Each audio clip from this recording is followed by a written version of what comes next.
and I can update you on that. It was much later in the morning. The owners of Djuma, who are here at the moment, went out for a drive with some people some of us know very well, Emily and Graham, and they picked up Induna near Twin Dams, just west of Twin Dams, and he killed a mongoose. Oh, he settled for a mongoose after patiently waiting for impala for an hour and a half. Well, who knows, he could have been waiting for them even longer than that.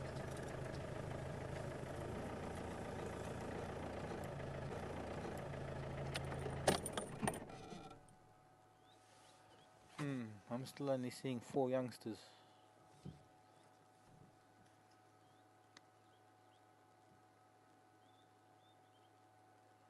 Unless one of the youngsters is further back with some more of the adults.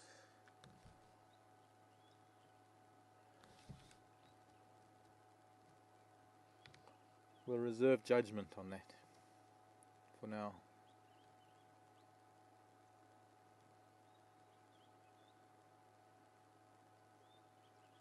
Always very peaceful in the afternoons for the plains game, for the likes of these wildebeest, if there was zebra here or others. Relatively low probability of predators, even though it has been cloudy, and cloudy weather does allow predators to move around a little bit more. But they're comfortable enough to spread out, they're busy grazing, they're filling up those stomachs for tonight when they'll be lying down, probably on the road, chewing the cud all night, perhaps dozing off from time to time.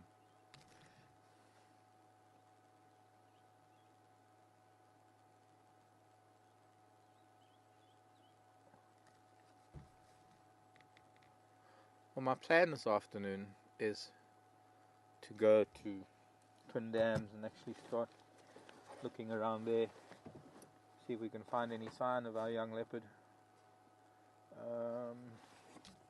Flowers, just want to see something quickly.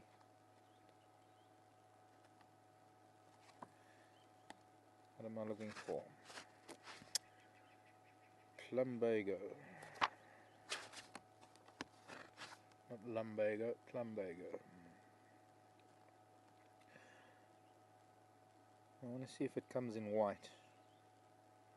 I know the purple sort of lilac variety.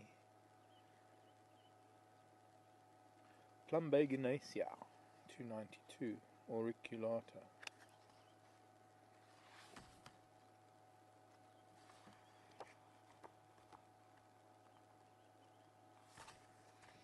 Now that's the blue one that we have in camp, and that's growing on the fence. Just going to move up to this flower, this plant that's flowering next to this marula tree. Have a look at what it is. It's quite profuse.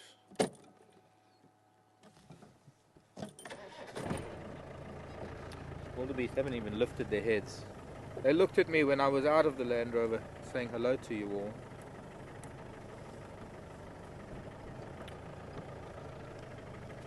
This looks very much like a plumbago, and it is a plumbago. It's just not the blue one. My book doesn't have a white one. But I'm just looking at the fruit, or the persistent ovaries of this flower, and they're very sticky. Let me see if another book has got it. Very pretty. I haven't noticed it yet before.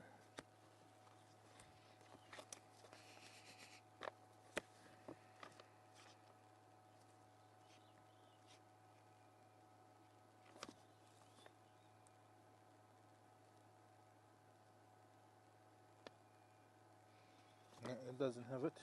That doesn't have it.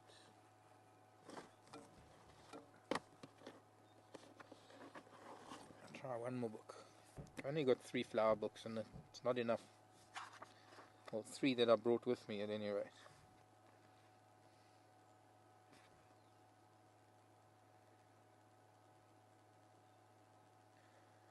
This one's got a couple of others.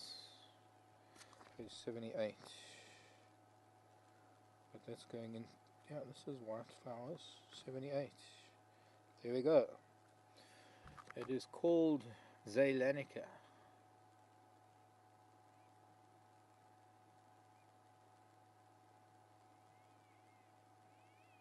Plumbago zeylanica.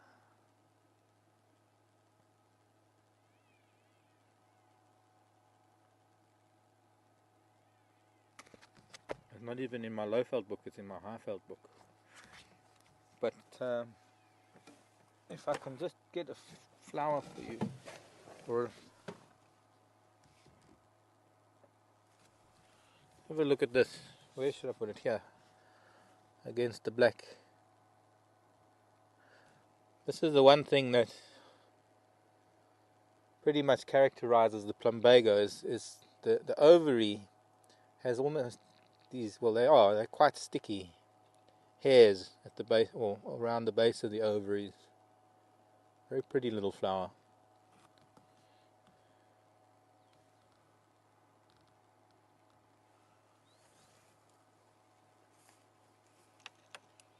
Of course, then there's the other red one. A lot of us know.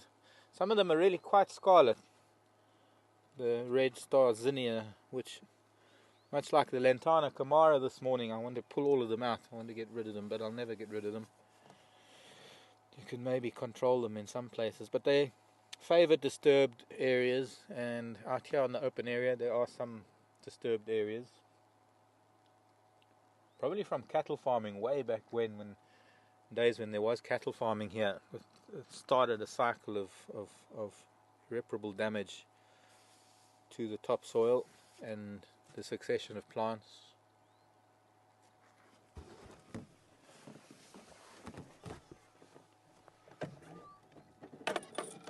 Okay, so we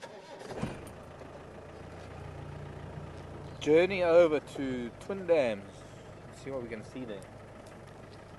Maybe it'll be a flower or two. Look, this is our female with the chevron on her nose. This wildebeest. Let me get to see if we can see her again. I'll ask her to lift her head. She's the only one in the herd that has that white, almost chevron across her nose.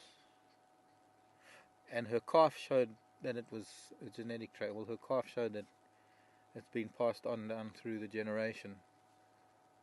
And we'd have to get the calves to look up to see. But we've got days ahead that we can do that.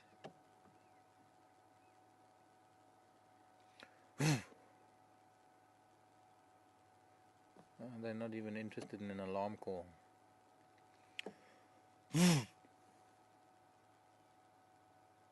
I guess I wasn't loud enough.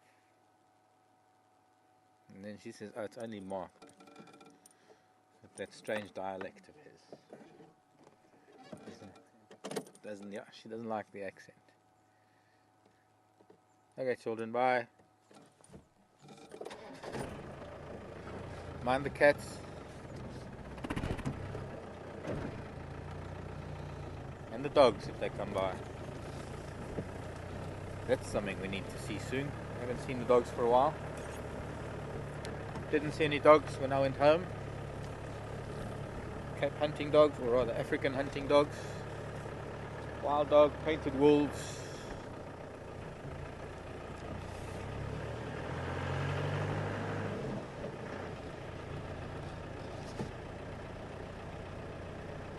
So let me just remember, what is that? Zeylanica.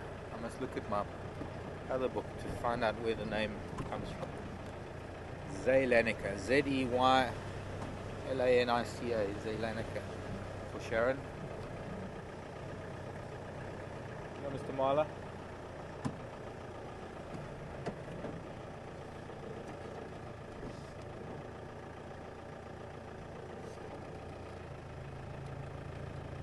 Sorry. Went by him too fast. Oh, the monarchs are back. Well, not exactly swarming. Maybe a dozen of them here. Edge of a termite mound once again. It's not the monarch mansion we had further up the road. A little cloud of them that we just flew through.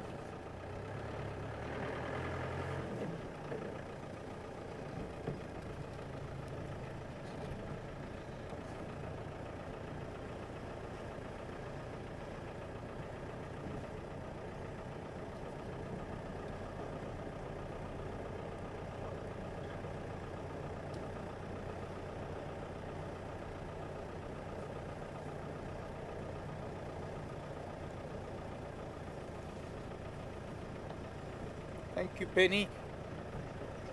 It's called the Cape what?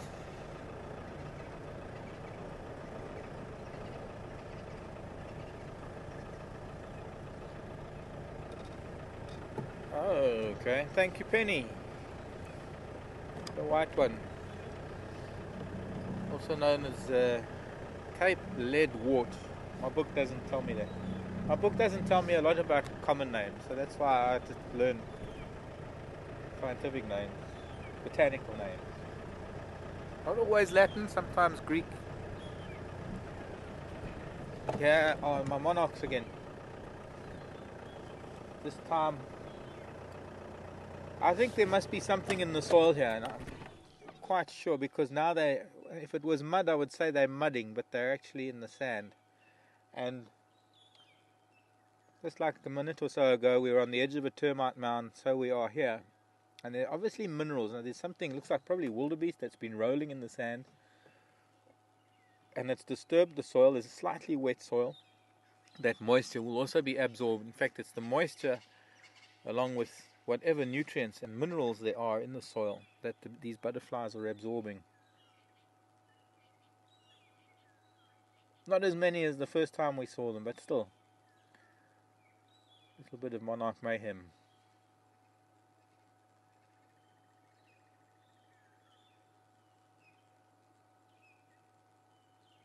It's like there are 2 or 3 spots where they're fighting together. Oh, and there's sunshine. That should look nice.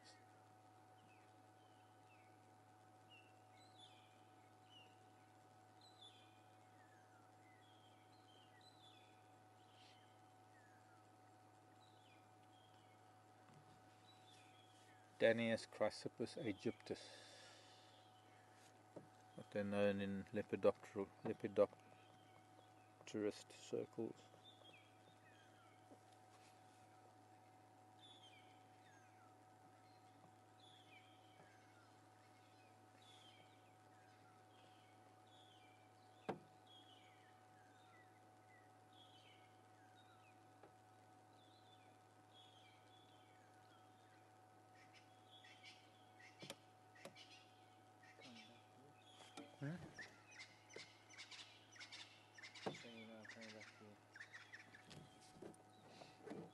Okay, let's get to Twin Dams Road. Interesting seeing monarchs doing this.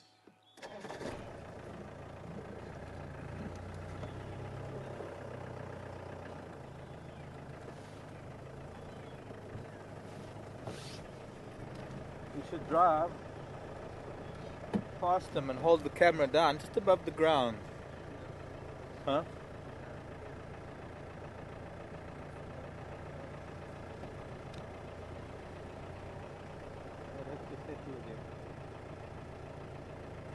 Gotta be 30 butterflies there. So just getting back to our plumbago. Thank you, Penny, for your info. Penny in Durban. Durbs as we call it.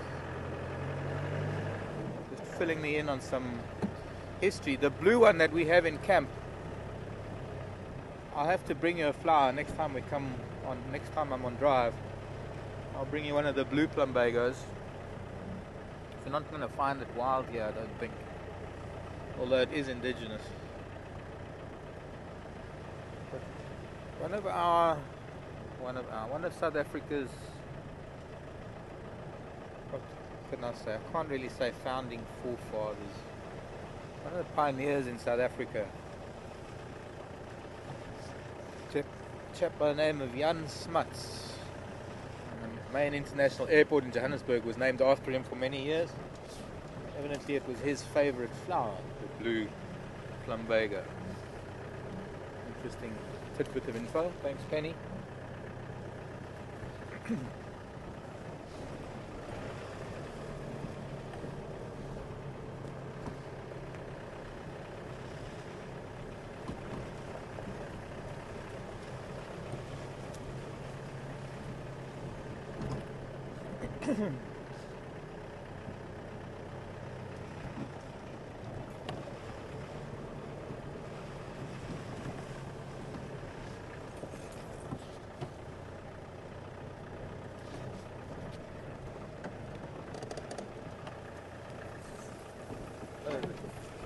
Coming underneath it.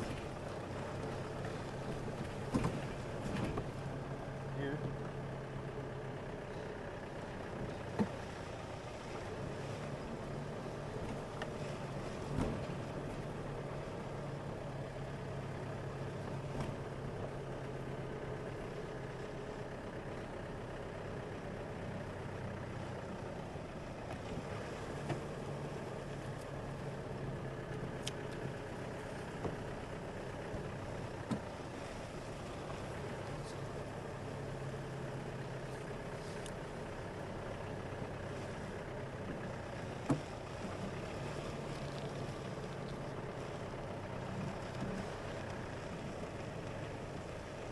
We're now on Twin Dams Road. We're going to be heading south,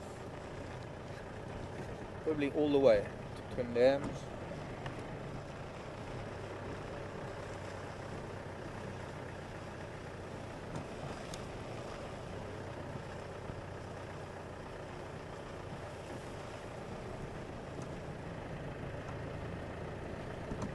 Hello Monty, shall I say shalom? How's Pesach going? Monty's asking about wildebeest. When did that keep on now? Wildebeest, it's kind of it's like springbuck. Monty's asking, is there an English equivalent? There is an English equivalent, it's the gnu, and this species that we have here, this type of gnu is the brindled gnu, also known as the blue wildebeest. But it's not often called a gnu. Not really referred to as a gnu very much. Even up in East Africa where there is no Afrikaans, or well, should I say very, very little. There is Afrikaans there now because South Africans have moved up there in big numbers. But they still talk about the wildebeest migration. Now if you were speaking Afrikaans, you would say the W as a V. Because in Afrikaans, W is pronounced as a V sound, so it's wildebeest. Wake up, squirrel. Car coming. Thank you.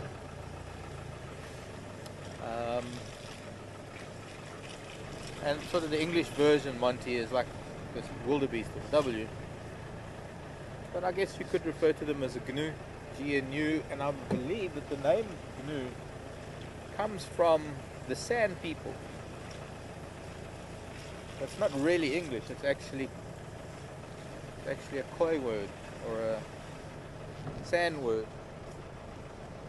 There's a lot of their words, a lot of their vocabulary, a lot of their refers to sounds and things. And when the wildebeest move around talking to each other, they do make like a gnu, gnu type of sound. Gnu. I don't think you could call it an English name, although it is referred to as a gnu in English. Origins are not English, and therefore I have to answer your question, Monty. No, there isn't really an English equivalent.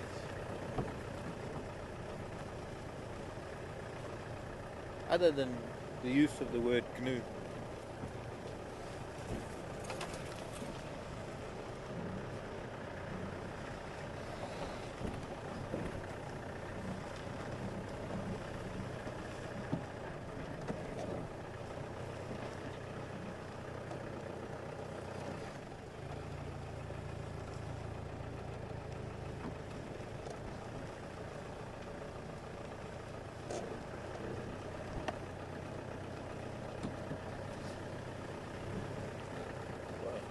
Some chopping of trees here. Wow. What a waste. Look at this.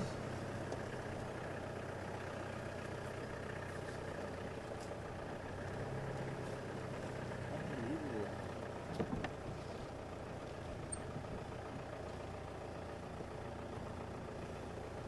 Now, I don't think this river has ever flowed as long as this. Normally will take water for a few days, but it is still flowing. This is Philemon's Dip coming through down to the Milwaukee, and it's actually washed away the sand right down to the clay layer. Interesting.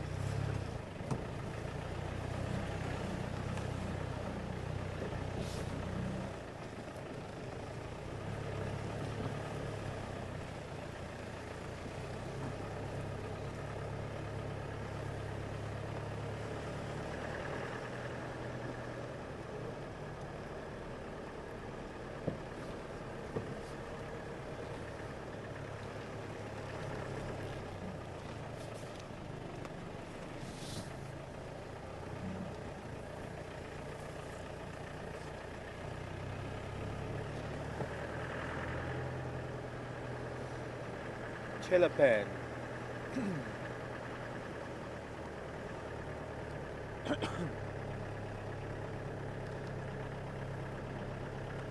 It's actually a favourite spot of Mission in Duna during their growing up years. To sit around here. So I think what we'll do is we'll have a look around the pan.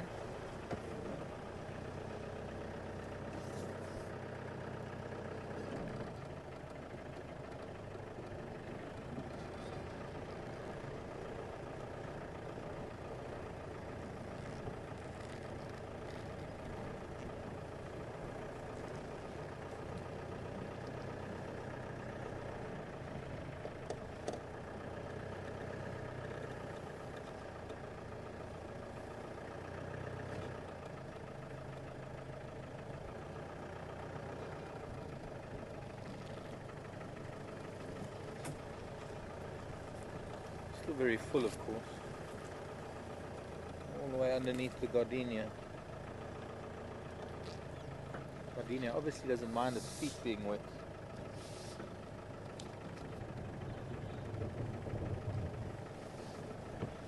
Jackalberry, I know, doesn't mind its roots wet.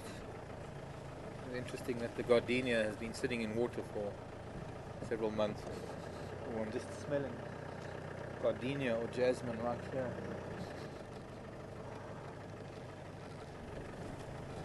Could be jasmine. There's jasmine. Yeah. No, that's not jasmine. That's morning glory.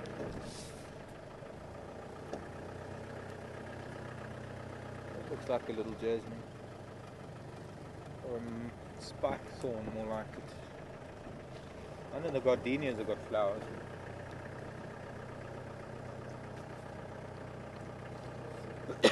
Oxpeckers flying up ahead.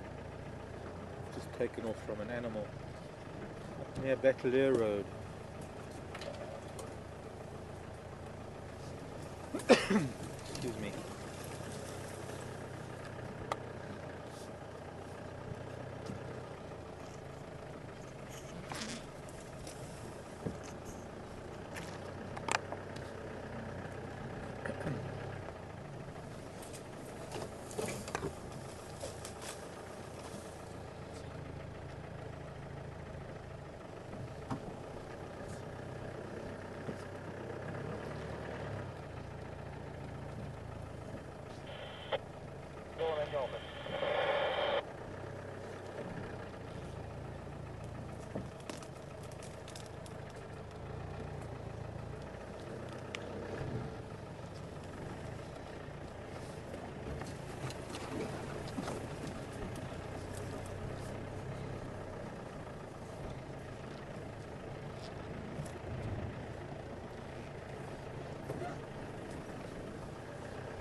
Would it be? I'd love to catch them on camera.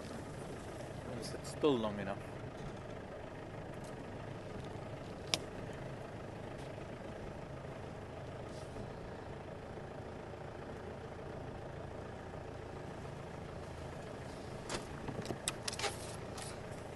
Well, I guess nobody's around Chelapan this afternoon.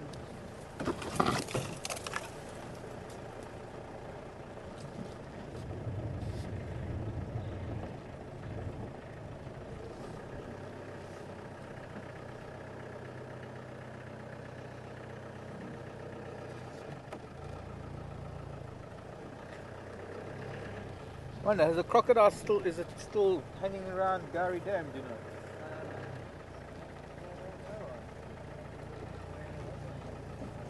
Seen one here when it moved between Gowrie Dam and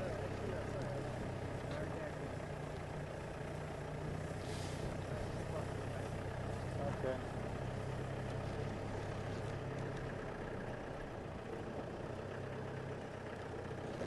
Hyena tracks.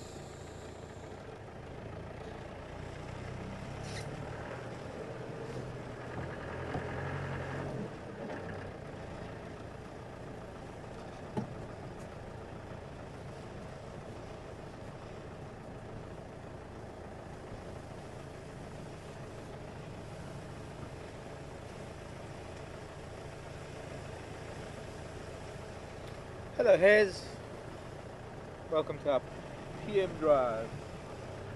Thanks for your question. Since Induna caught a mongoose, will he still be hunting today? More than likely, I believe it was a banded mongoose, and we don't get to see banded mongoose very often. But we do know of that colony that lives around Twin Dams, and we've actually caught glimpses of them before. And sadly, they must have lost one of them. But it's a relatively small animal, so it's not going to fill him up very much. And the fact that, well, he's a predator, and predators are opportunistic. And if the opportunity arises, he will definitely go for it. Whether he actively goes hunting or not, that is a difficult one to answer.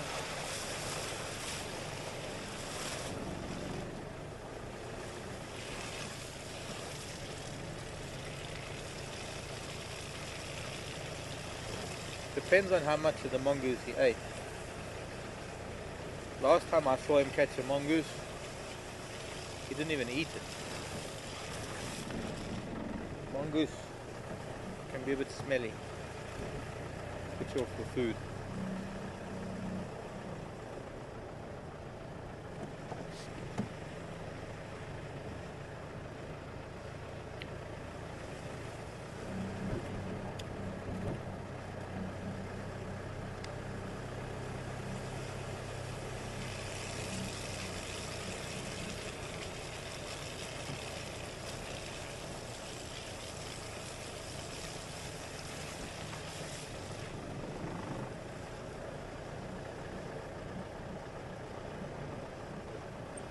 Sharon, thanks for your, what should I say, your diligence and perseverance with plant names for me. Now this morning we saw the Sphidamnocarpus pruriens, something that I've always thought of Sphidamnocarpus, and Sharon in Austria sent me picture of another plant that could be related. And if Sharon, if you're here today with us, could you send me that name, because I think that is actually what it is, and I might have been wrong all this time, thinking of the seed of this creeper. It's normally the other one is normally a bush and very seldom a creeper, and I've forgotten its name. I know that the seed looks like a locust, and that is what gives it its Zulu name. No fresh rhino dung in the midden, a couple of fresh mushrooms.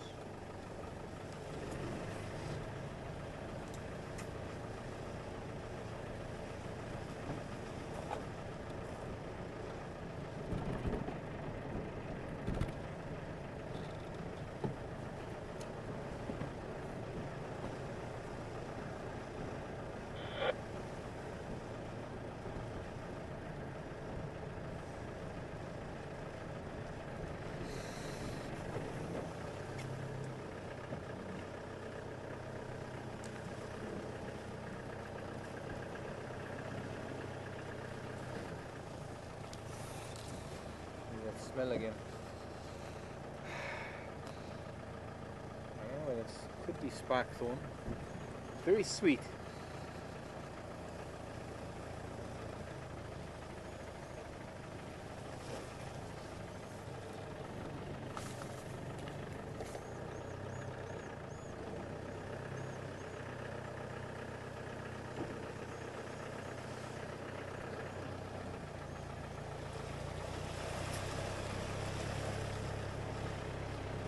Hello, Ivy.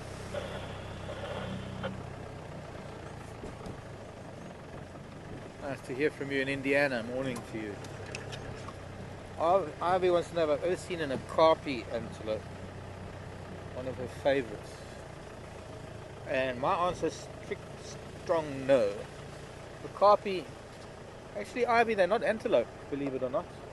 Okapi are giraffe family. The only other member of the giraffe family still alive, extant.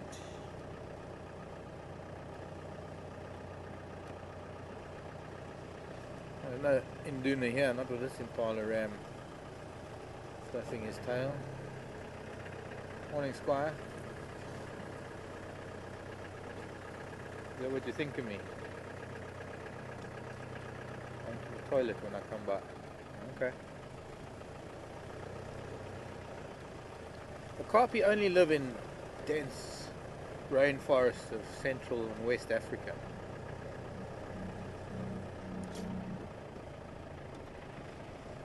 Congo.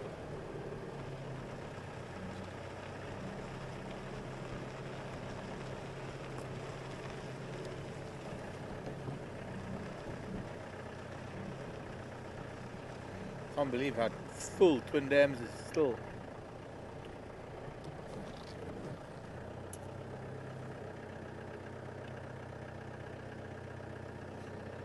Human tracks. People must have stopped here for tea at some point.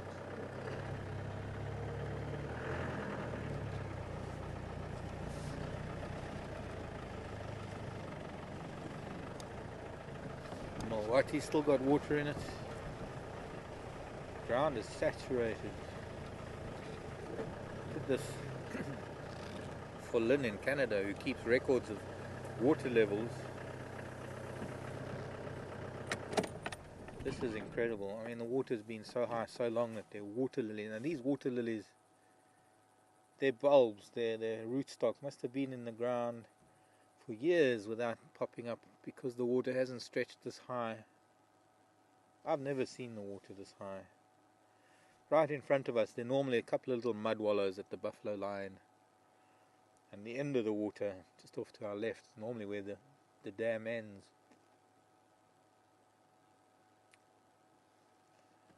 Of course, I've only been looking at it for 2 years. This is still the highest it's been in 2 years. There's a blue lotus flower. I don't know if you can see it. One of the water lilies flowering. Has an interesting cycle, the lotus. Trapping insects to pollinate it.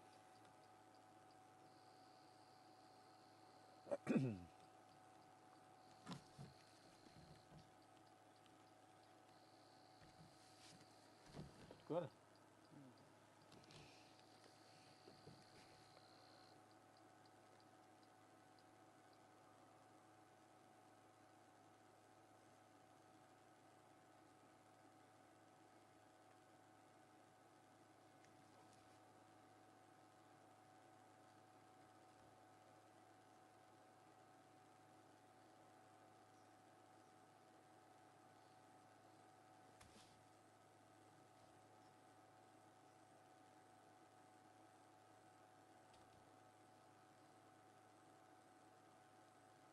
Truly amazing.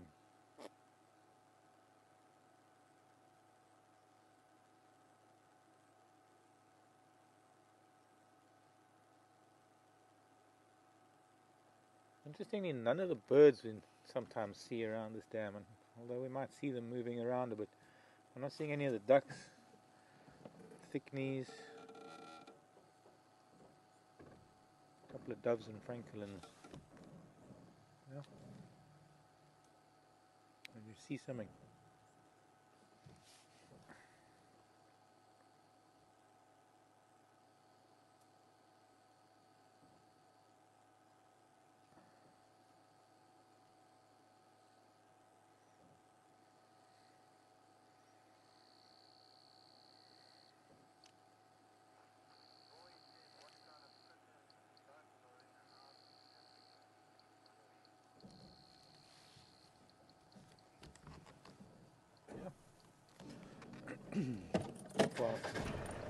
Leaving my front wheels in the mud.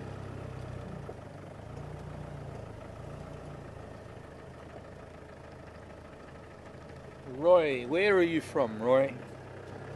Wants to know what sort of bugs and critters we have in our houses in South Africa. Well, a lot of the usual. In fact, some of the spiders and flies are the same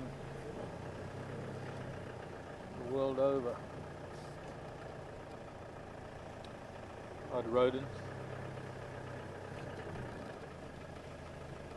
You still find shrews in suburbia, and a lot of guinea fowl. You're talking about inside the houses or in gardens? Inside the houses.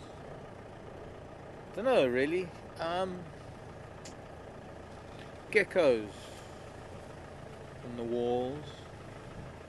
Odd lizards and skinks around the outside of the buildings.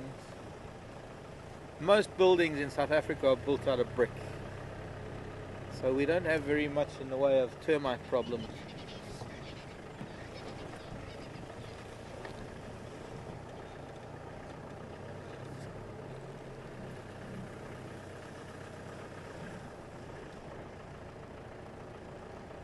And it depends on where you're living and which part of the country.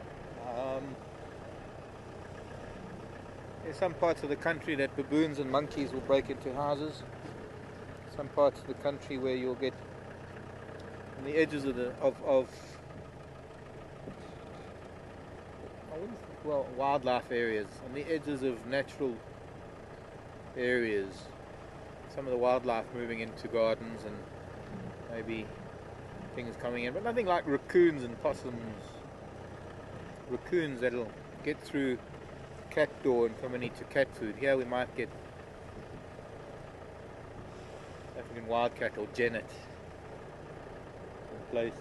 Genets that's G-E-N-E-T, are referred to as cats, but they're not cat family, or they're subfamily of the cats. So, Gowrie, Main.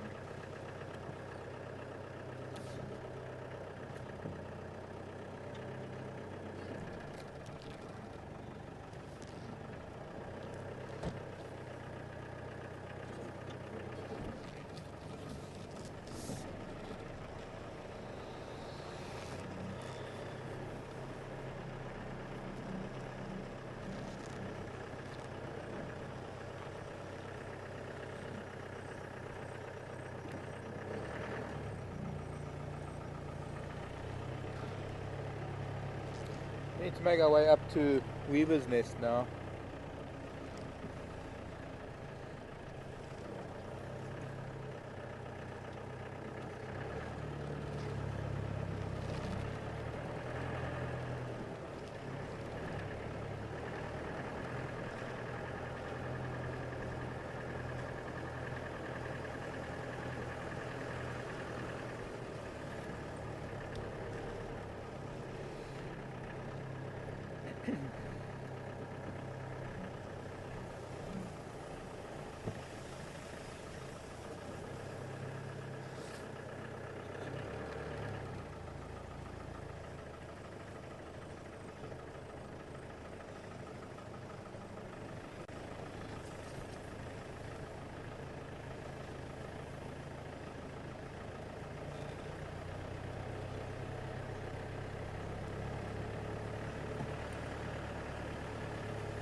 Oh, here's Induna's tracks.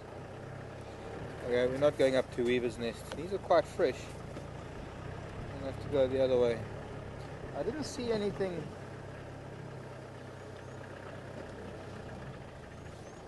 crossing Gowrie Main.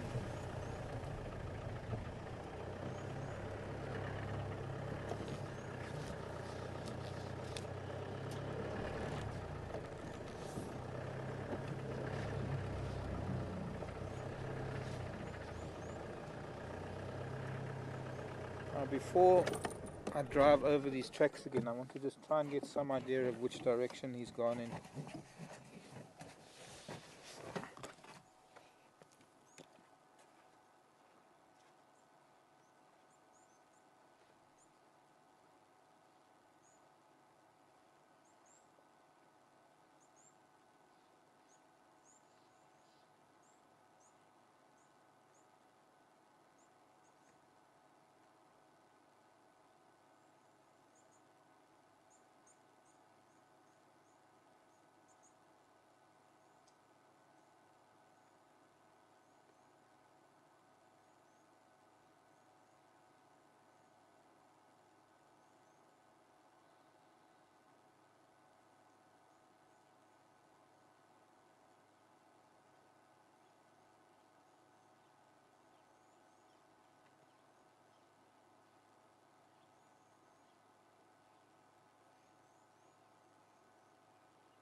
Tracks are quite fresh, but I lose them on that bolster, that speed bump.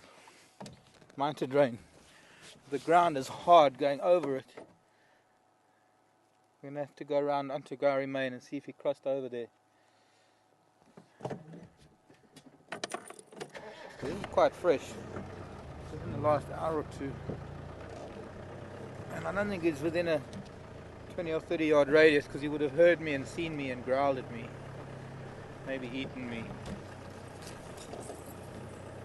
But it goes from there, it still goes on straight. Now there was a giraffe here, and a rhino, by the way. And both weight of giraffe and rhino just barely denting the mud. The hard, wet ground. But he would have come this way and either gone onto the main road and crossed.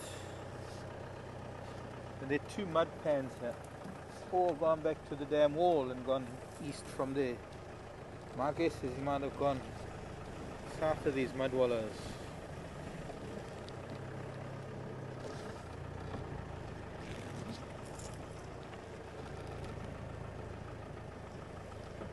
But he didn't walk on the road.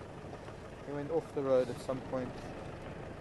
We just need to go a little bit further than we did go earlier. And I do know that he has often been seen. This is Baboon Pan in front of us. He's often been seen in those bushes at the back. So I need to look carefully here.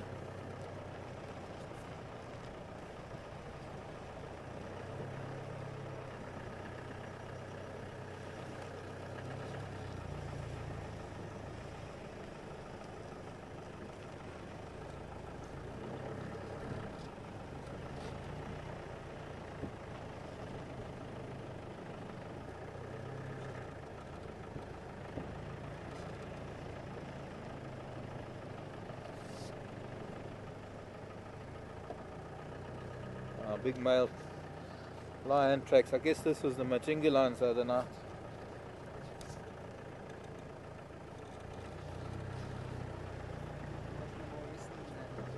That must be more recent than that. What, the lion?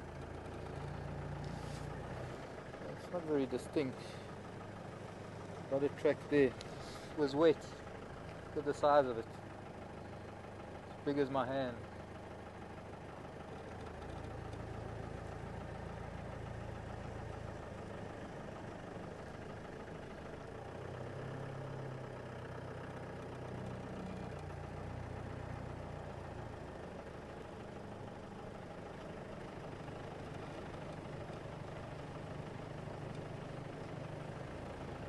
Lots, so I'm looking for one.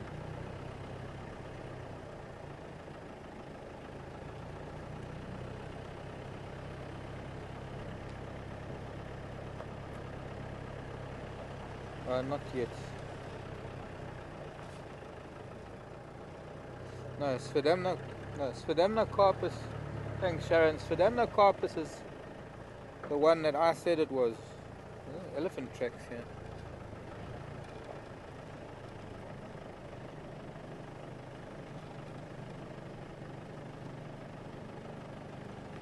Acrydocarpus.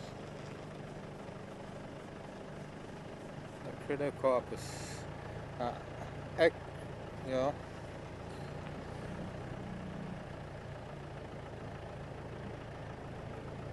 No, that's the Sphedamnocarpus, but there was another one. Maybe it was the same one. Acrydocarpus. Natalitica, or Natalitia.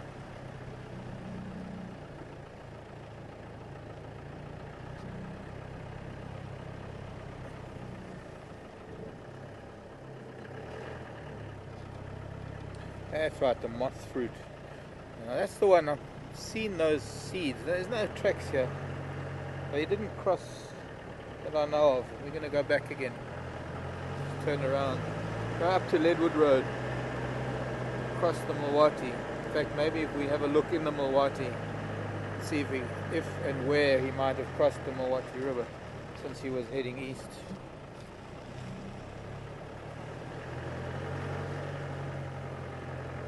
Sharon, what I'm going to do is next time I see one, I'll see if we can find those pods for you. But I think we're actually talking about both of those plants. Both Pseudamnocarpus, which is one that I've known, which I know of since a very young age, but it's the other one, Acridocarpus.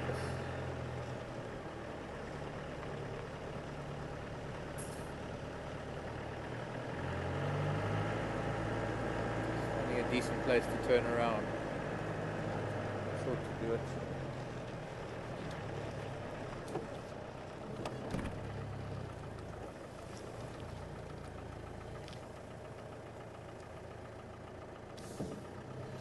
No, I didn't copy that.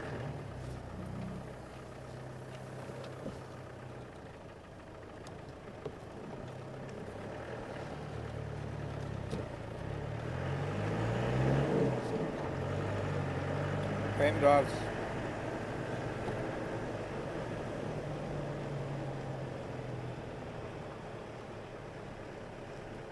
Oh, Penny. Oh, Penny Hunter. And I'll talk about mushrooms. Let's not forget toadstools here. Not those very fairy tale like toadstools, the red with the white dot toadstools. No.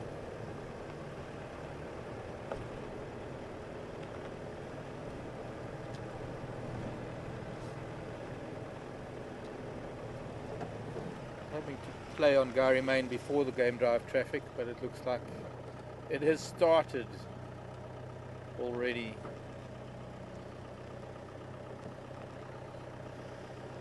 Oh, Shane, how you doing? Nice and you? Good, thanks. Hi, everyone. Hi. Okay. Hi. Hold on.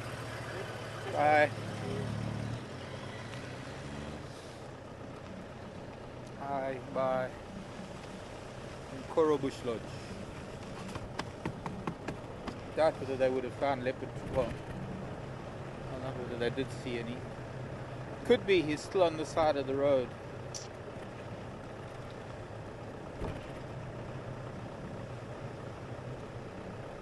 Toadstools. Yeah, but well, what is the difference between a toadstool and a mushroom? That is my question to you, Penny.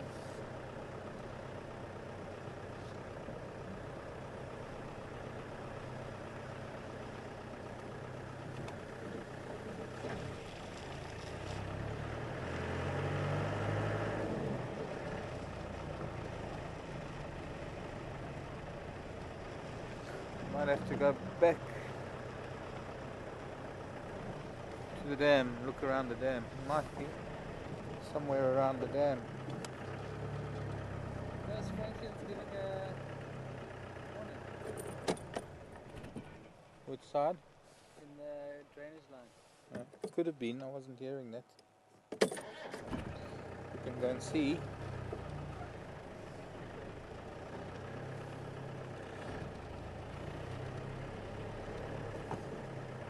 Oh, yeah, I'm backwards and forwards, but there's loose soil on the edge of the road, and I'm not going to see any tracks in the middle of the road. I'm not going to see any tracks. It's going to be on the edge.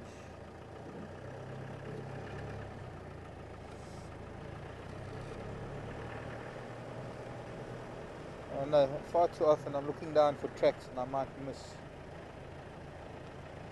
a leopard in a tree.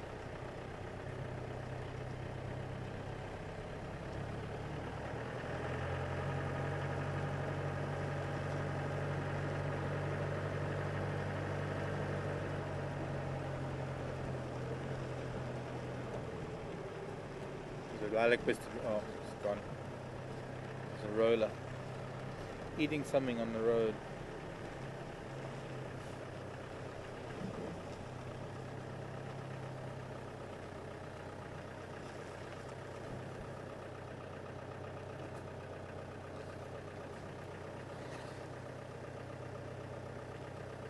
Let me have a look for tracks.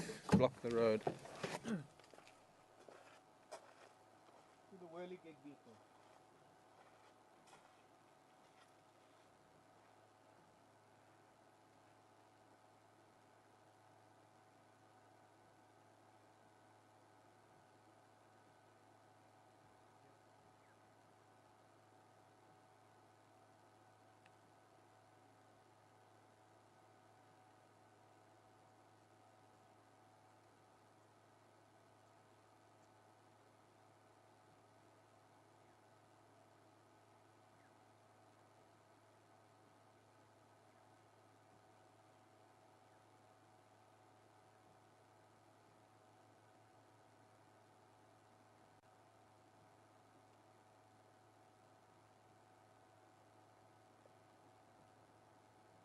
Car coming.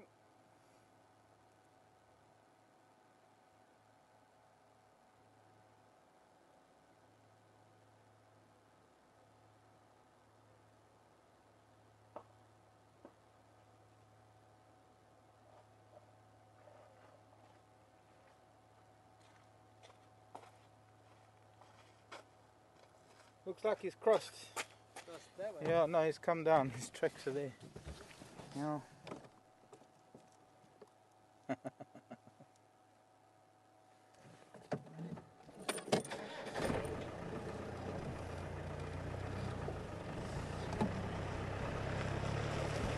see a lot of elephant tracks. The family of elephant that went north up the riverbed a couple of days ago.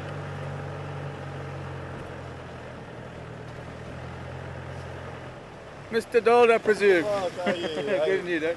How are you? Good afternoon, all. Hello. Yeah, we had an Ingwe this morning and his tracks have crossed. Yeah, in Duna. I enjoy that. Sky, bye.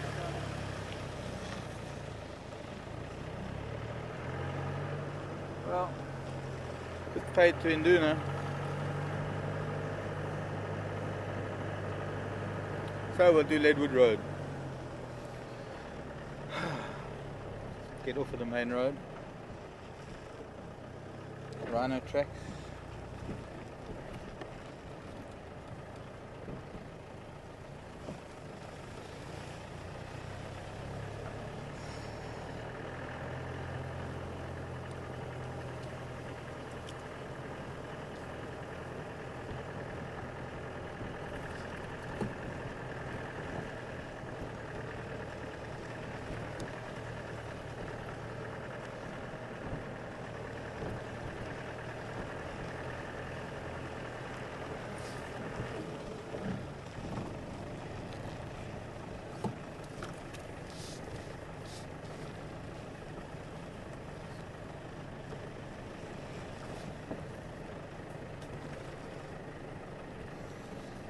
So, on to our next project, since we've given up, we have to give up on Induna. We might pop out again later today. Might be at the back of Baboon Pan. Keep our ear out for things when the other game drive vehicles come out.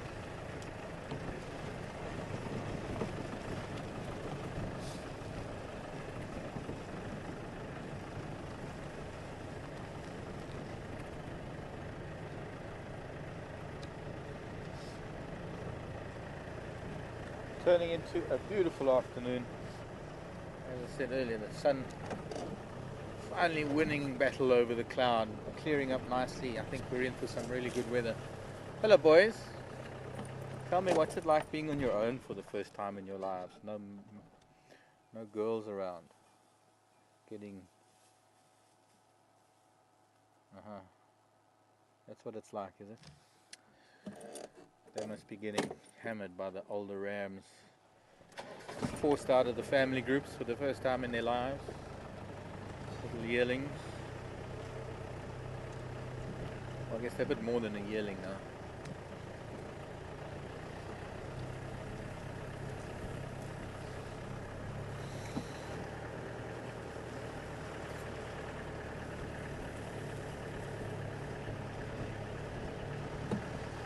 Now, with this beautiful light, we need to find some beautiful things.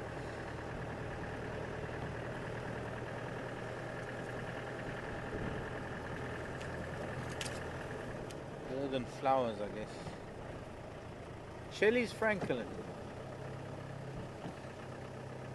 Gone.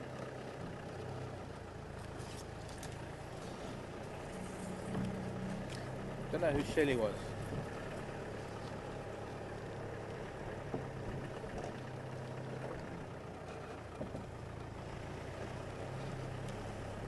There's a warthog around here somewhere. Fresh dung in the road back there.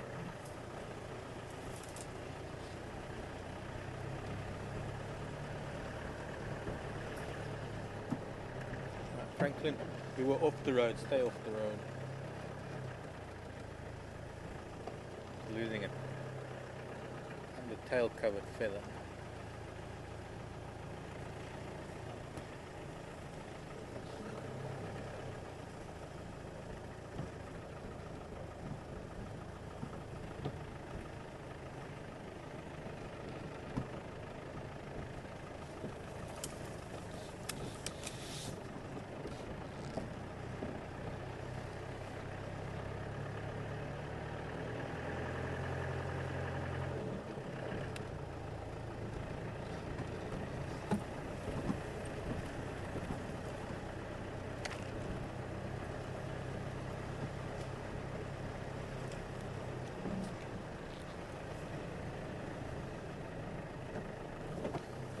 flower for you in the sunshine. And we're just looking at flowers because we're in between animals. The monkey pod used to be classified as a cassia, not acacia, but cassia. C-A-A-S-I-A. Now classified under the genus Senna. Senna sanguiana. The monkey pod. But it's still got a very, very similar flower to the cassias. And strangely enough, no cassias growing here. I have some at home. Those that the elephants have left standing. Cassia abbreviata. And I think the distinction was that these have a flat pod and the cassias all have a round pod.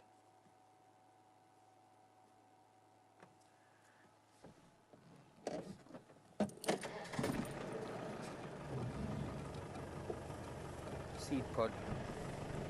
Legumes.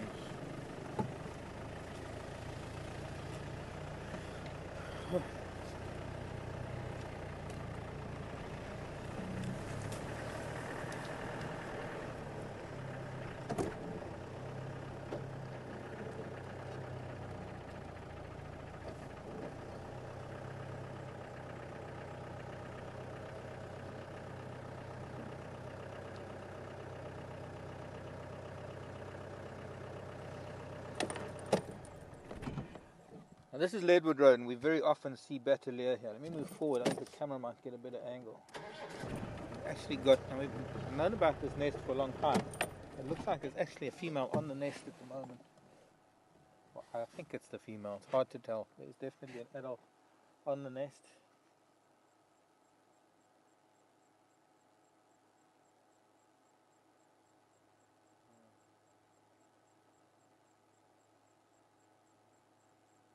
You can see that red beak of the adult. Now the juvenile takes several years to get its adult colouring, up to 7 years. So if there was a juvenile, well, it wouldn't still be on the nest, it would still be hopping around tree to tree.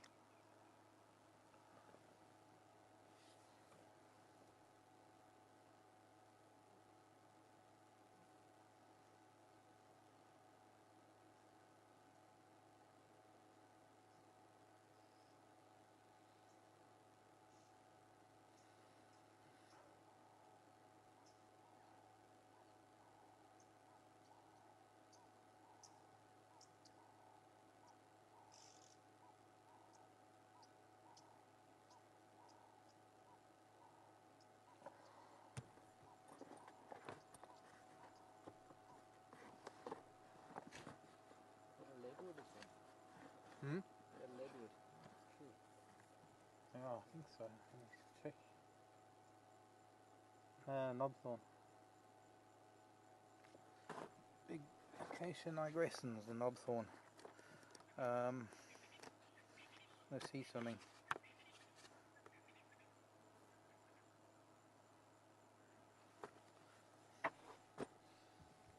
Just about make out the. It's hard to tell because we're able to tell the difference between male and female with their wings closed. Is to look at the primaries, and the female has very light primaries.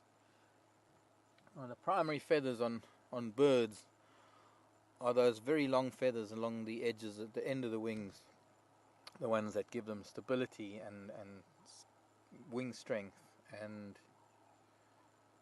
the ones that they actually fly with. Hornbill crossing camera. Maybe just too low. But I can't quite see. It has moved, that bird, but I can't quite see if they are pale.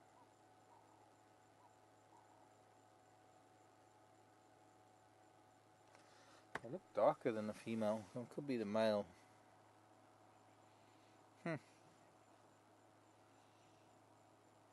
Nesting activity. Keep an eye on that.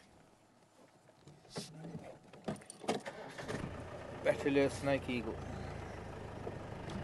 We do see them quite a lot on this road.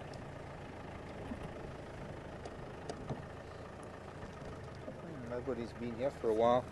No one, I mean vehicle-wise, a lot of bird tracks. Too much in the way of animal tracks yet.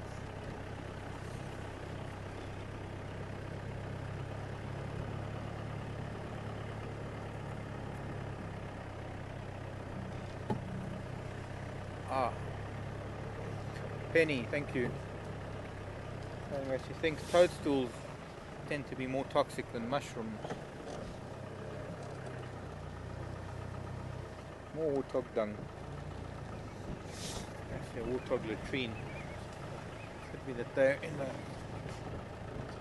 burrow, maybe here or nearby, that they're using.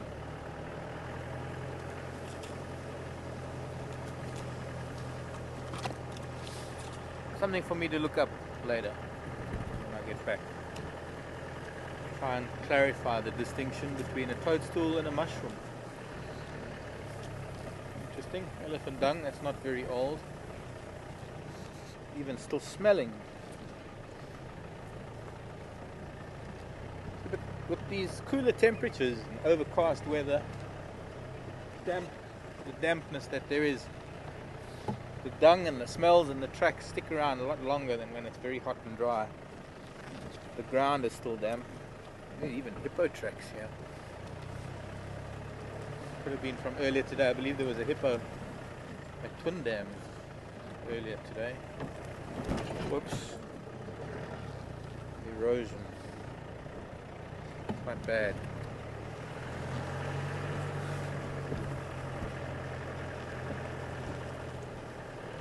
Interesting tree. You need to find you another one. That's the worm, caterpillar pod. Caterpillar pod. Ormocarpum.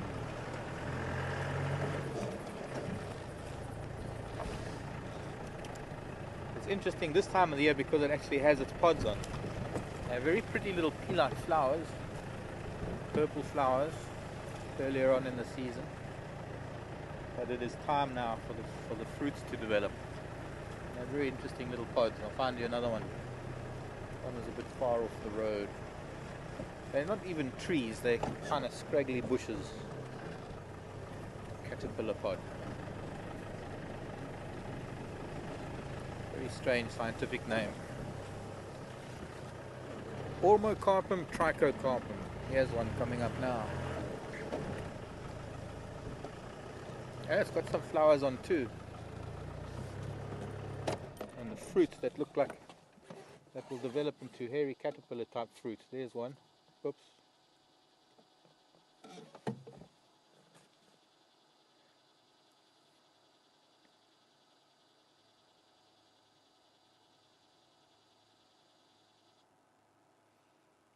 I'm going to find you an open flower that's facing the camera.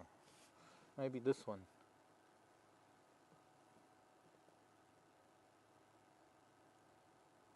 But if I hold it, it's going to shake. Were you on the pod already? Yeah. Okay, very much like a hairy caterpillar. So, an easy treat to remember when it has its pods. Nice to see it in flower again. Second flowering this season. You're on the flower? Yeah, I'm on the flowers up there. These flowers? Yeah. Yeah. Just below There. by your thumb. There.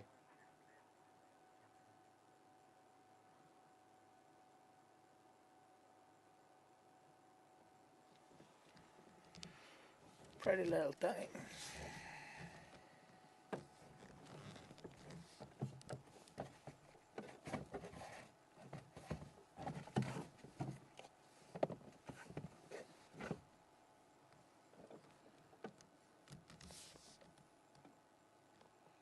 Interestingly, the other way to identify it is that you hardly see any branches on this thing. It's like the leaves come straight out of the stems.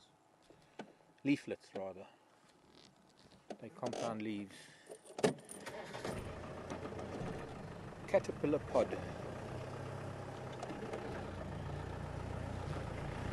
Scraggly thing.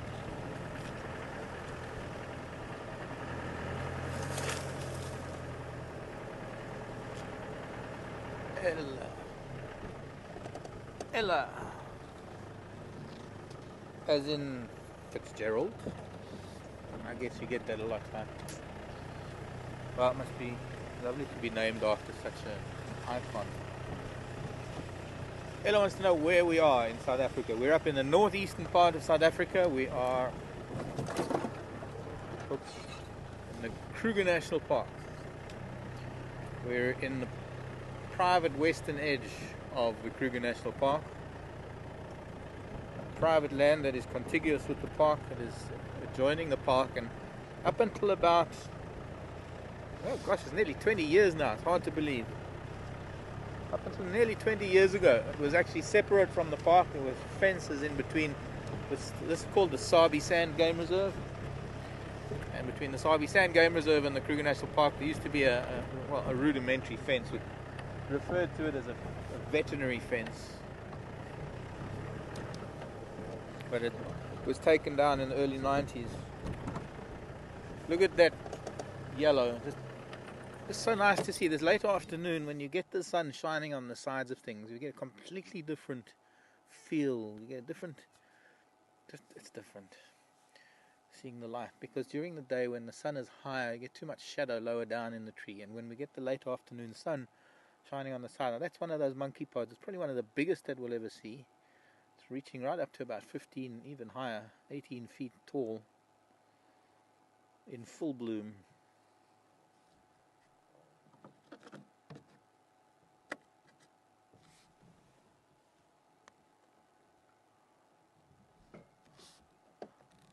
While we're here, just have a look at this front moving away from us, moving up north. This has been probably the bulk of the front that's been covering us with cloud for a few days.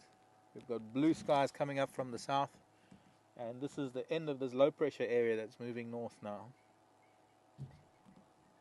So I think we're in for some great weather and possibly a very nice sunset later today.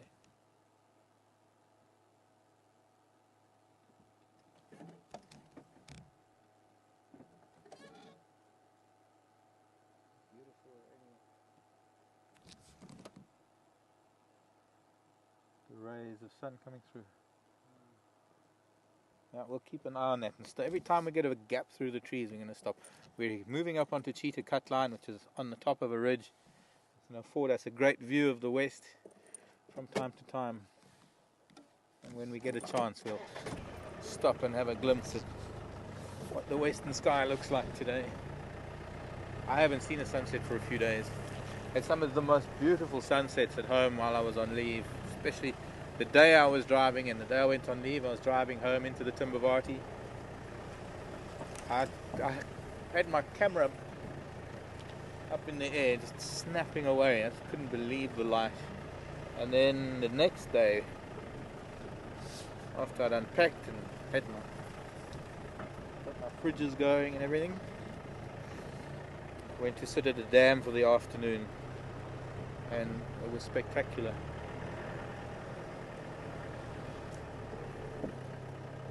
Zebra tracks, and they've gone north, so we might find them.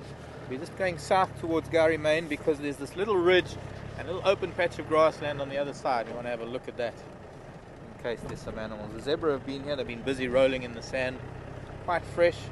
The sand that they've exposed from rolling in it is still wet, so a good chance we might bump into them further north from here. There's a Coqui francolin, a little male Coqui francolin, I think.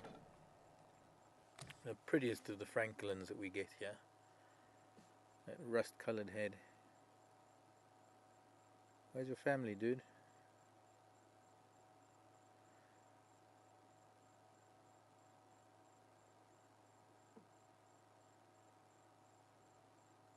All those intricate markings.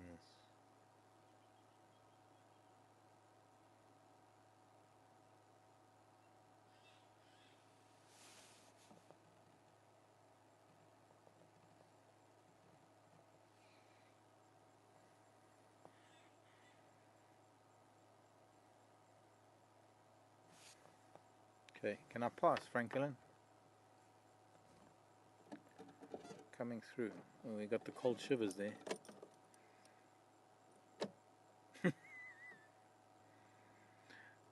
That's what we call skittish. Yeah.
Nobody here. Okay, we're gonna go up north, follow Cheetah Cut Line all the way to the north, and maybe visit Piffleshoek Dam.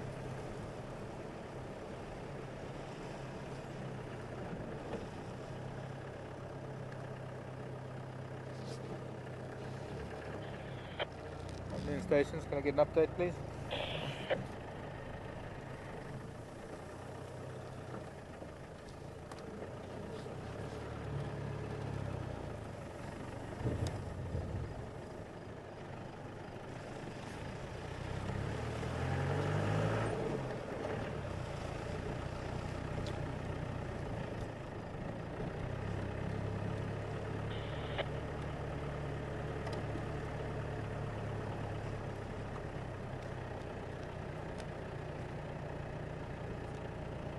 Hello, friend,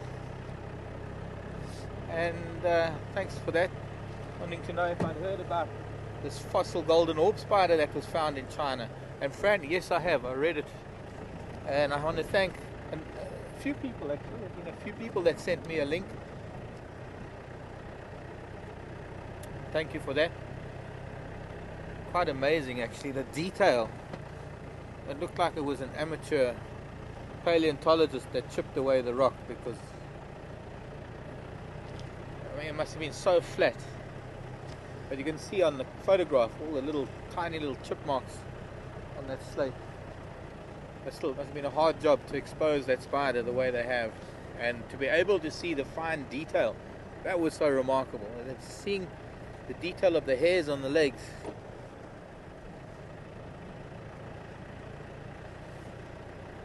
which is so typical of the golden orb spiders.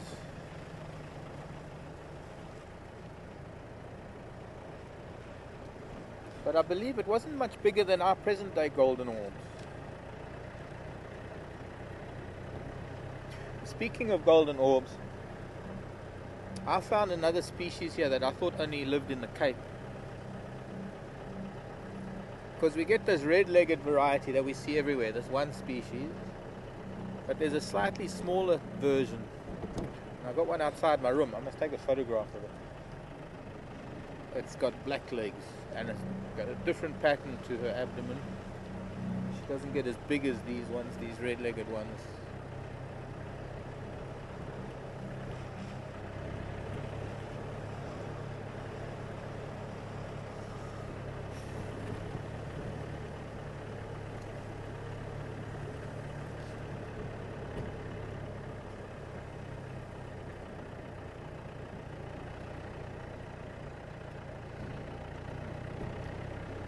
Zebra have been up and down, but I think they're still generally moving in a northerly direction along the road.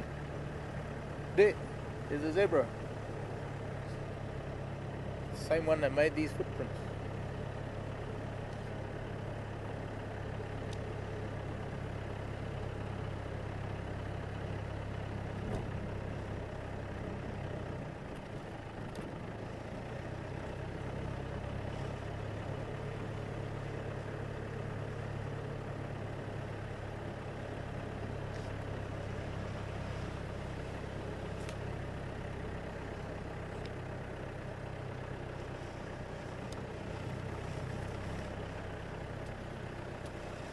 Standing on the termite mound.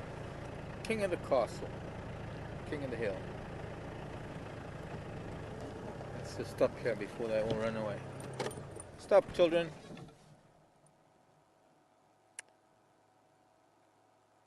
Okay, I'll draw level with them.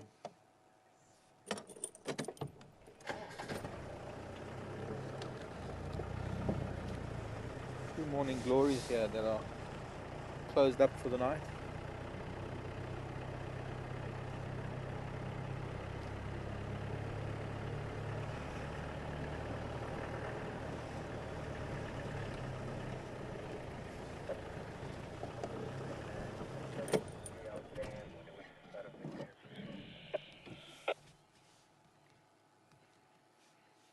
Andy, repeat that, please.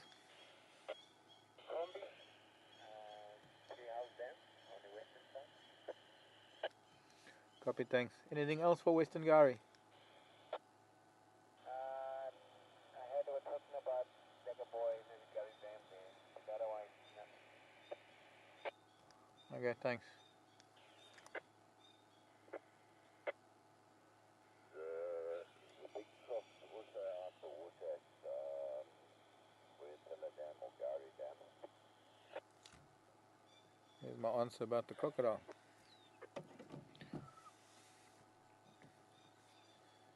He's also catching a bit of sun, probably for the first time in days.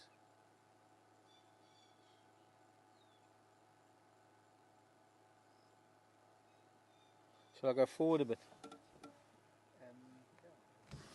Just angle-wise. Okay, starting or back. Probably forward. Too much vegetation there in the way.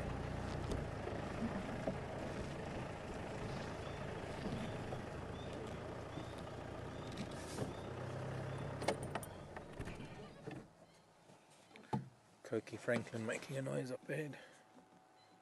Cokie, Cokie, Cokie.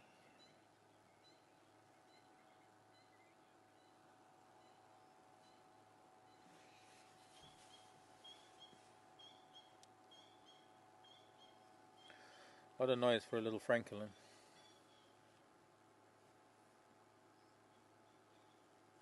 Need to see if I recognize any of these zebra.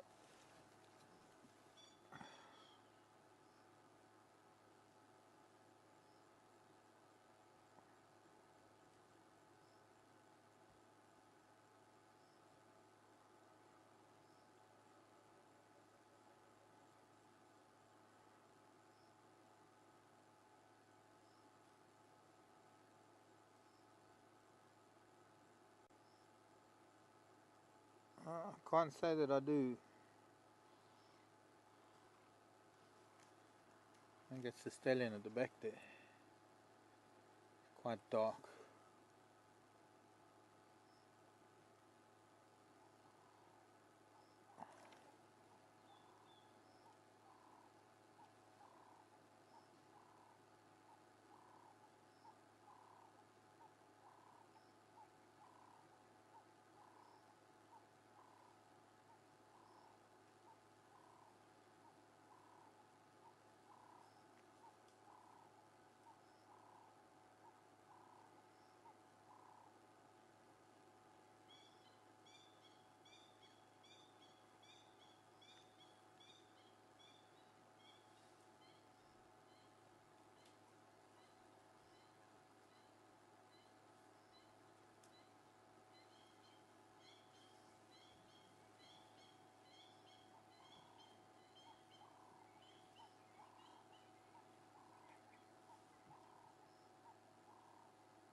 I think I was wrong about the weather.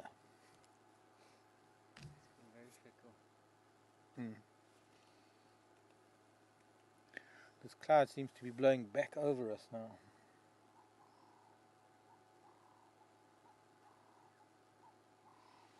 Okay, so maybe we can go back a bit now and get another view of them.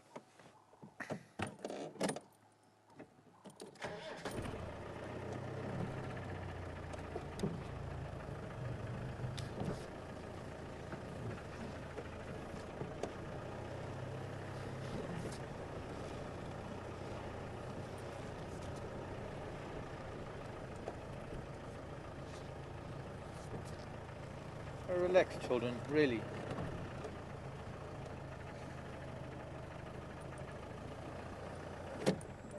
Is that too much of an angle?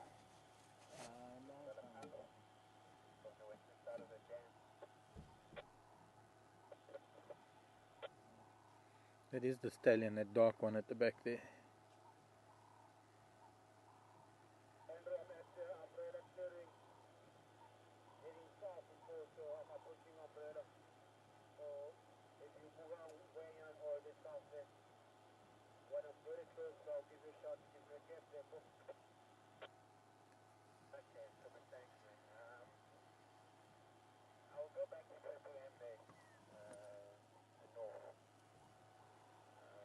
And they're behind bushes. Okay, well, we're going to carry on.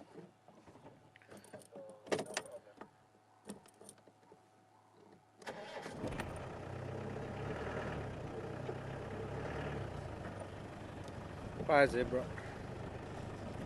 Insist on hiding away from us.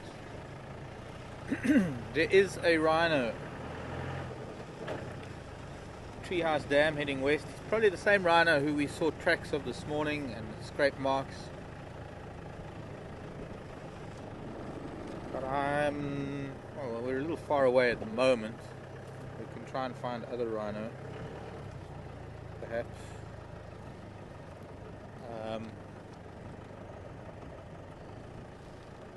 But I have to be honest with you.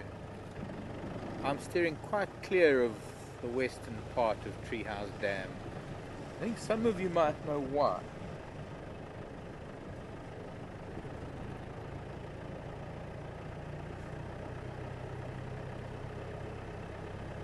Last time I followed rhino west of Treehouse Dam,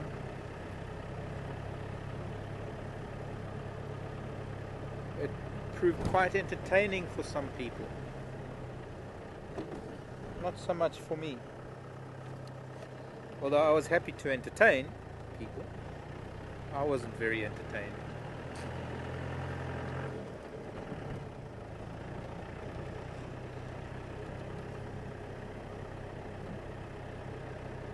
It's called blowback. All this cloud was heading north. It was on its way. There was blue sky above us. There was sun shining on yellow flowers, and then I had to open my big mouth, and the cloud just it's like this vacuum, and it sucked it all back again.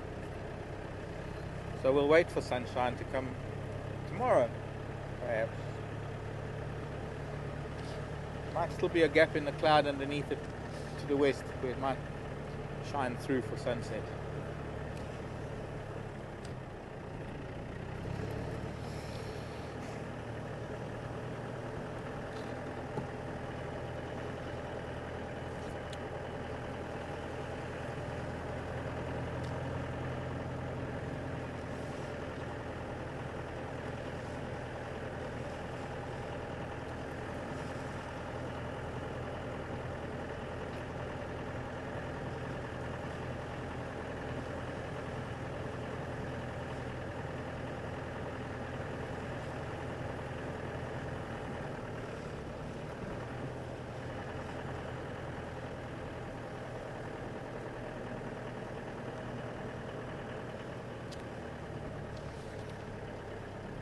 The lizard buzzard.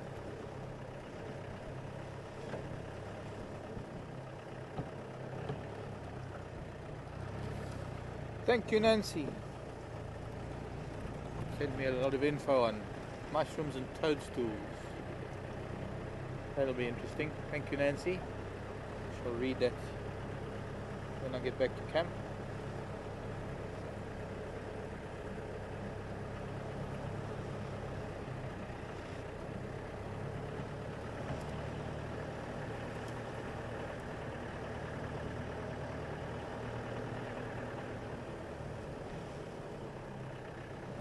Right, we're gonna run through the middle of the property. Do a big loop inside. So we'll go down Central. It's actually getting a bit chilly. I thought I might not even need a jacket today. But the temperatures dropped considerably.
So we'll go to Bateleur Road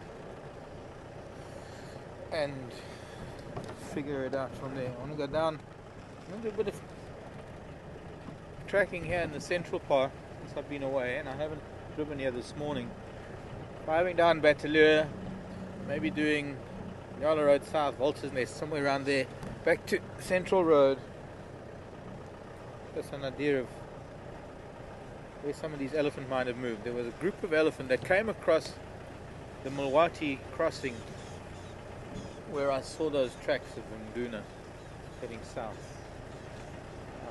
They're not very fresh tracks, and those elephants probably long gone. But it'd just be nice to see where they went from there, and in the process look for other things.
Conrad.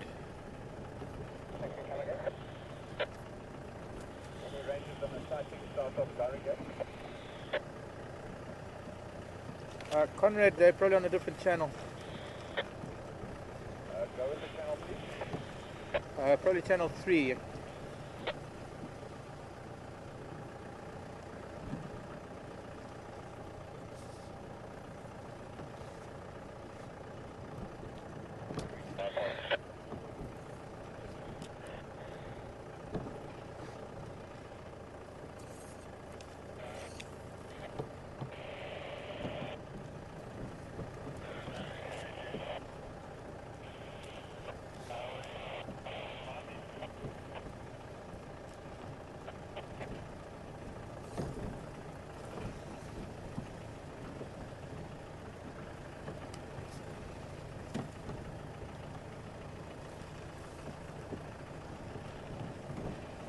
of Gowrie Gate. None of us go south of Gowrie Gate.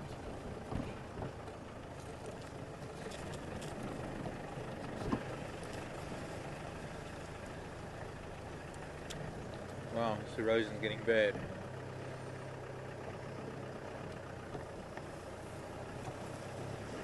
A lot of work ahead in the dry season to fix the roads from all of this rain.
It's interesting.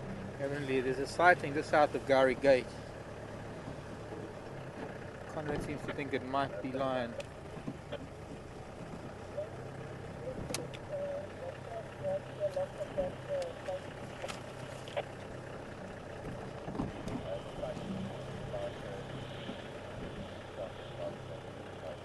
Oh, that's far.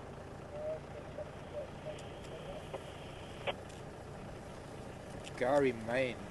No, it can't be Gowrie Main, surely. It must be Triple M. Any stations copy me?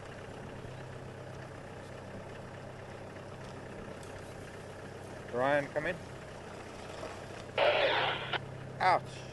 Blow my ear off. Sorry. Excuse me, folks. Right. Have you guys got a sighting on Triple M near the gate? Yes, Good on you. What you got there? Excellent, thanks. How many movers out there?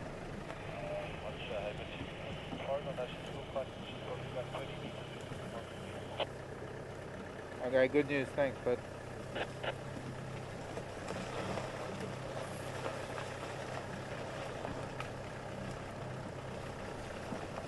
Conrad, come in.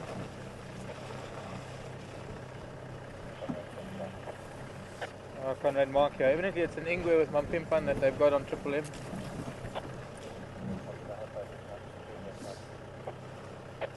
Evidently it's about 20 yards, 30 yards off the road still.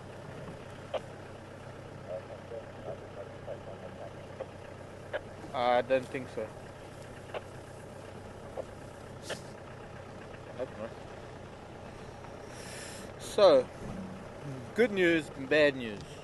Good news is they are with Karula. This is on Simbambili, south of us. Well, west of us, rather. South of the gate. Karula and the kids and the cubs. Karula and children. But they're still on the other side of Triple M.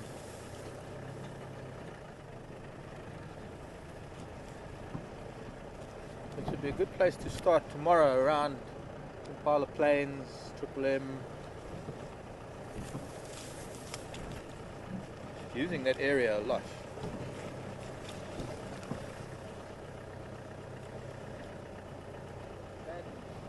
Bad news, we can't go there because it's on the other side of the road. Sorry, I forgot it was bad news. Good news is she's there, bad news is we can't go there. But they are fairly close to the road, 20 or 30 yards off the road. In this kind of grass, it makes a difference. Why are these Franklins making a noise?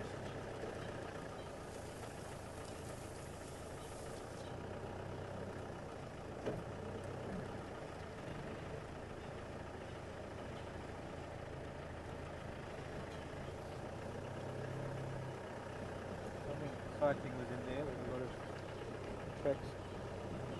Elephant through here.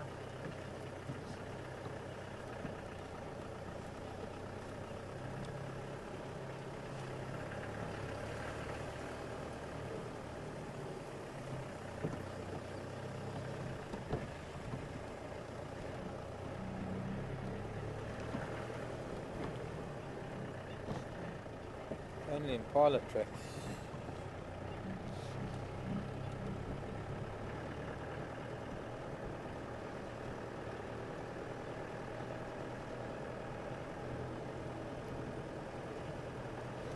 Also, the other thing is, to get up there, it will be getting dark, and those cubs are too young to be viewed with a spotlight.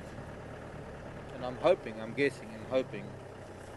that come nightfall they're going to leave that leopard alone with the cubs.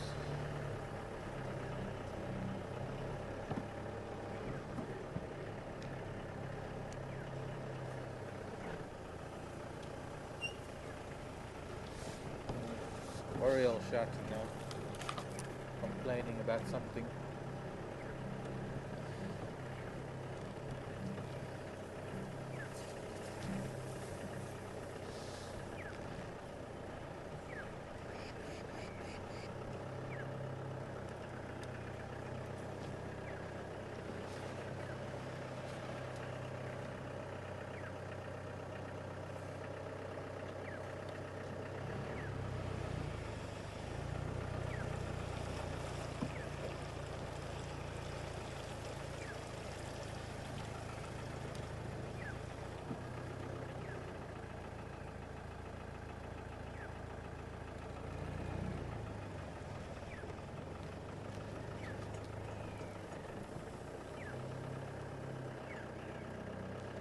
I wonder if we just shouldn't pop out quickly.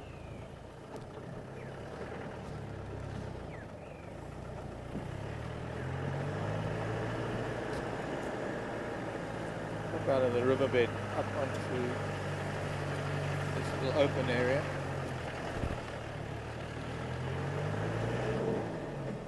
Just in case there's something up here.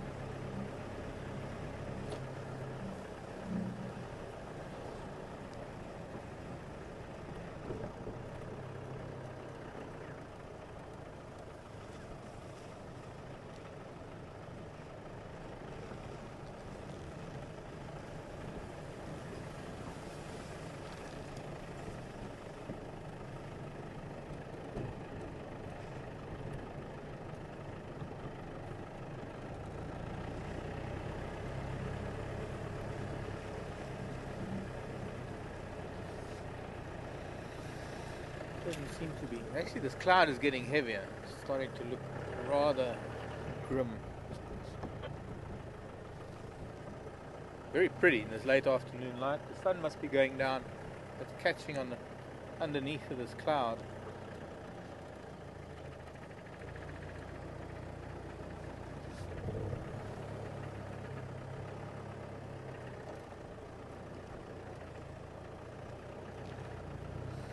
Next time I'll keep my weather thoughts to myself, because there's even rain in the east.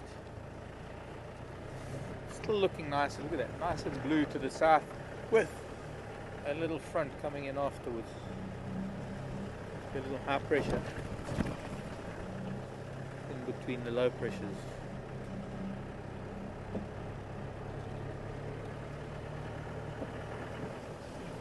It does spell one thing though that cannot be avoided, and that is it's going to be a cold winter. This amount of moisture around,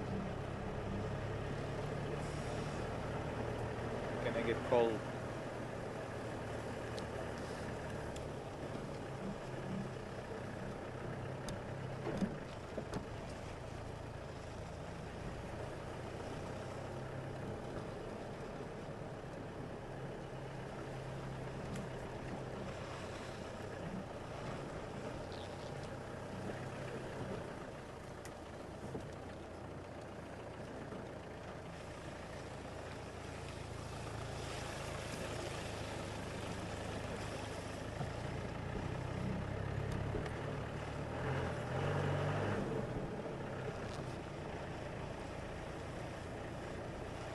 I think we'll do Nyala Road South. We'll loop around to Buffelshoek Dam. Something to that effect.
does.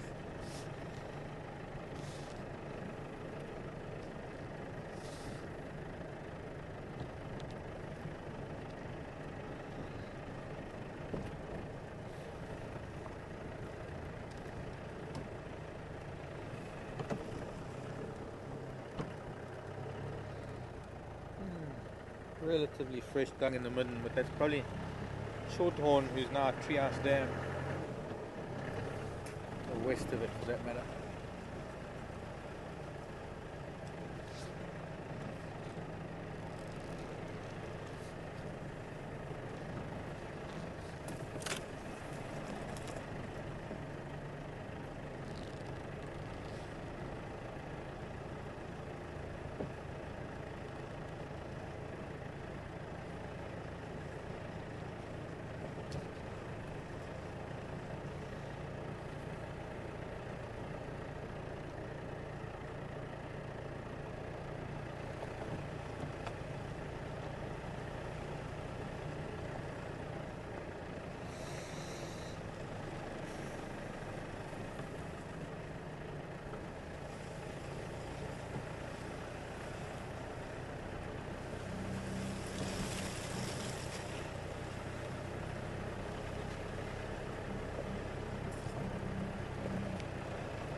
Oh, that's okay, Franklin's. I've got all day to follow you in the road. Come, children. One by one, off the road. One down, 4 to go.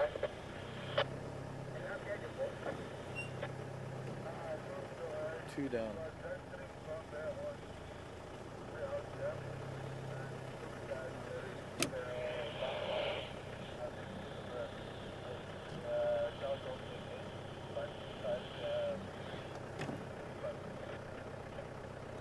Sorry.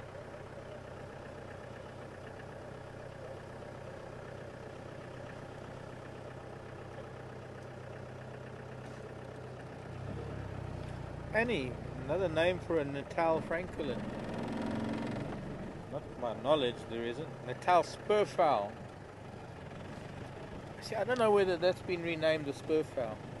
Okay, look, francolin, yes, off you go. You're the last one, off you go. I'll tell you what, Annie, what we'll do. Let me give you the scientific name. Whoa. I'll use my feathers.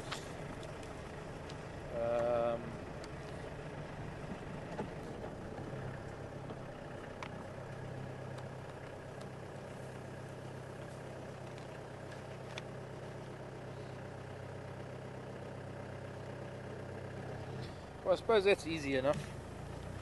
Francolinus natalensis. Francolinus. Francolinus. Natalensis. I should have known that.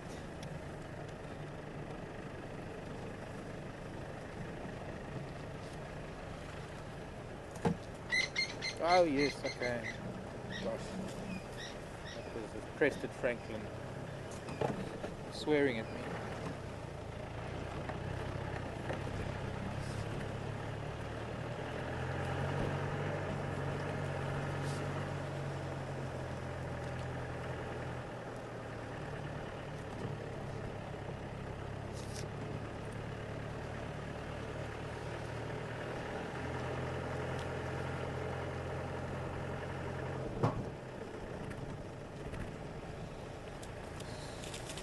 So, I think what we'll do is we'll head back up Central Road to Guaripan, loop around to Buffelshoek Dam.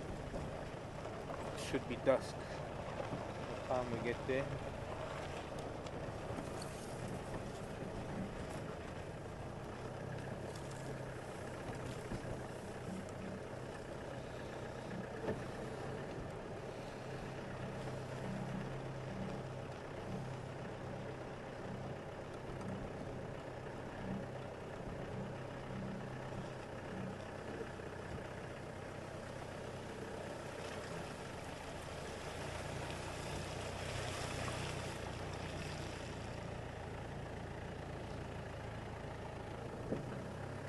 before we do that, I have to show you a flower. I know we've been doing flowers today, but it kind of breaks up. Oops, this is going to be bumpy.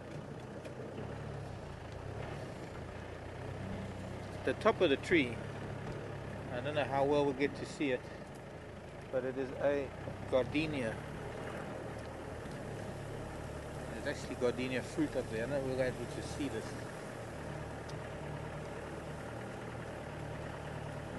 Not really, it's too bright, the sky behind it.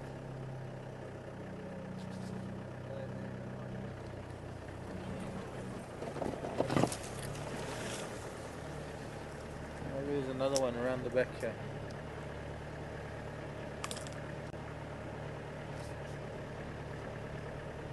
They have to be not only one of the nicest smelling, but one of the most sweetest and pleasant scents, but also very attractive flowers. No, there are two flowers, just the one in a little. Look how beautiful this tree. I mean, it's like a tent in there. You could camp under there nicely.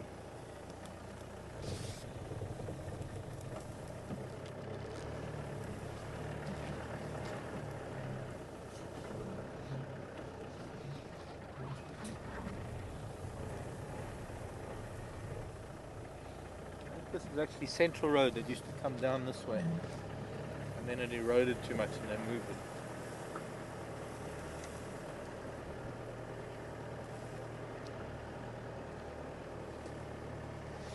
Hello, Ibrahim.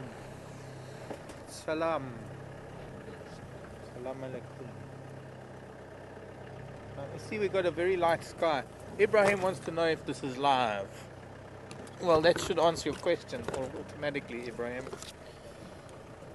Because how would I know you asked the question?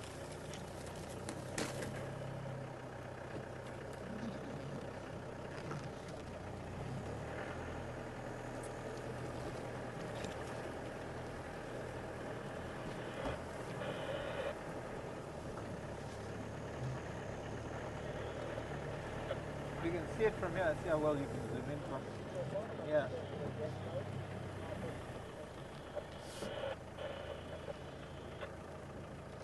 And oh, is it a bit of a drop there? 1 foot. Well, it's gonna, just in case it starts caving in.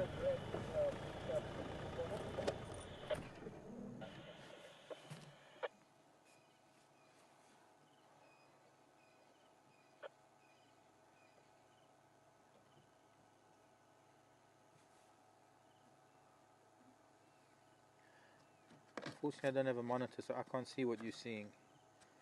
Nobody's noticed what is in place of my monitor.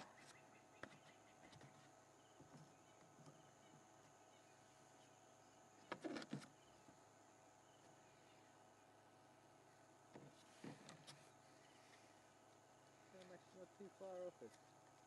Yeah? With expanded focus.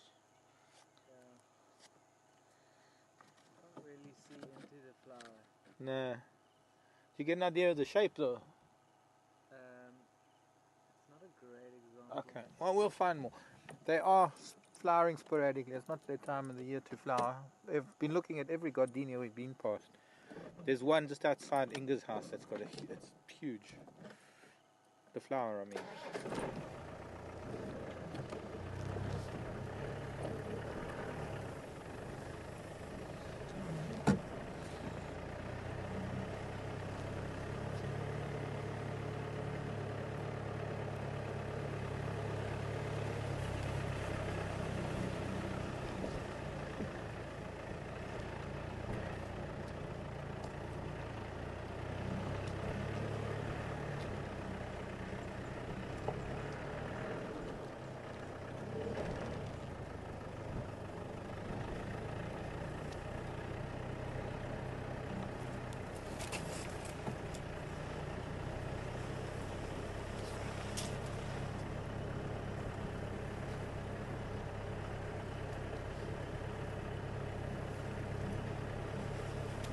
Been a long time since we've had the darters. People new viewers who doubt whether we are live.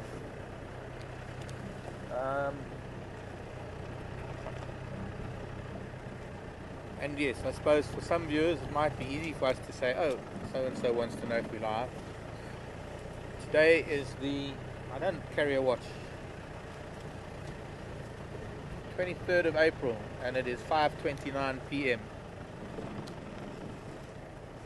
See, now how could I time that and pretend it's live?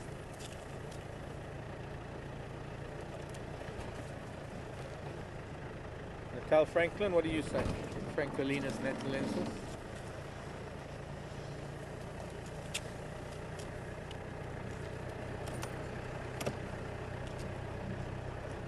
Unfortunately, there wasn't that sunset I was hoping for.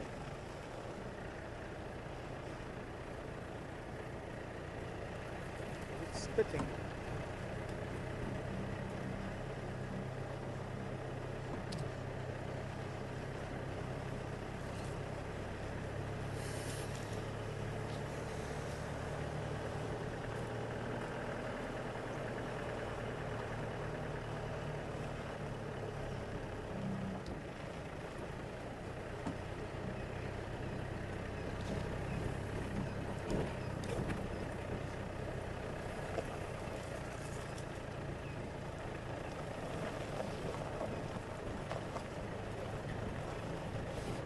Have I ever had an animal chase me in my job? Wheezy.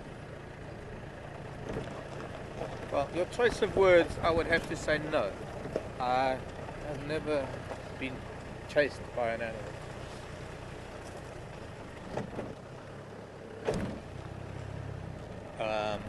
But that is because... Actually, no, I lie. I'm sorry, Wheezy, yes. I mean, on occasion that I've had elephant chasing me in a vehicle where I've had no choice but to drive away, and she just kept coming and coming and coming. When I had guests, their safety comes first, comes before practicality. If I'm on my own and I don't have guests with me, I'm more likely to stand my ground. On foot, just trying to think, what has chased me on foot? Nothing. I've been charged by things many times.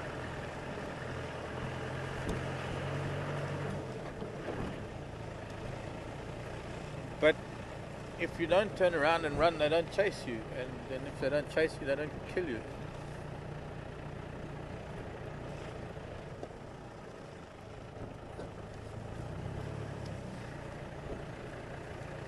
So much for my beautiful sunset for everyone. It's cloud in the west. We got a glimpse of sky earlier when I was hoping it was going to happen. Not to be. Not to be.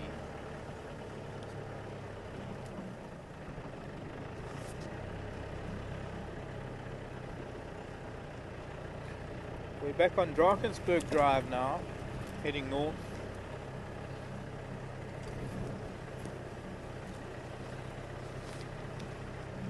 And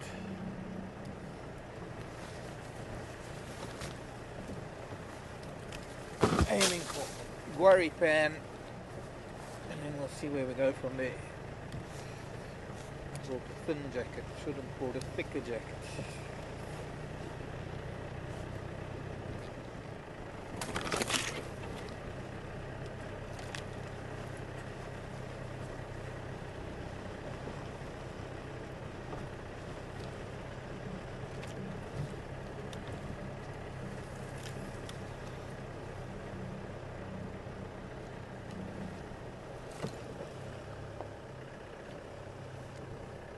False marula pushed by an elephant.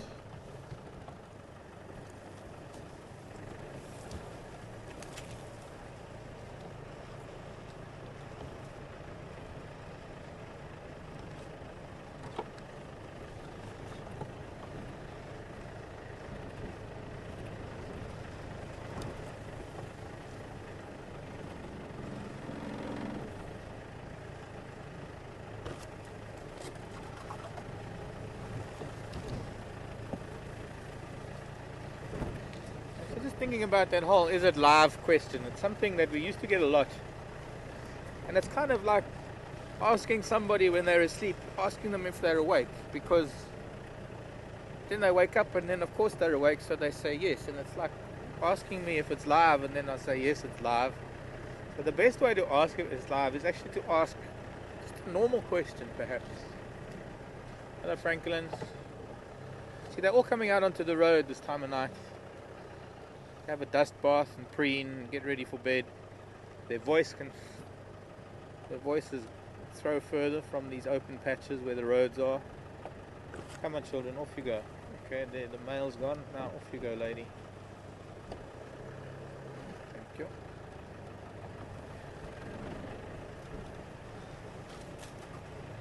Early morning, but mostly in the late afternoons, early evening. The ground birds come out onto the road, and then when they go to bed, the nocturnal birds come out onto the road because they tend to be hunters rather than seed eaters, eating insects, mostly insects in flight.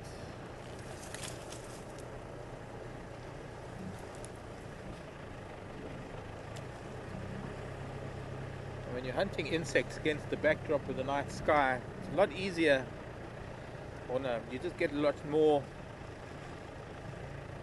sky when you're on the ground as opposed to being slightly higher up, say on a perch, especially if you're looking at insects that are only flying within the first few feet of the ground.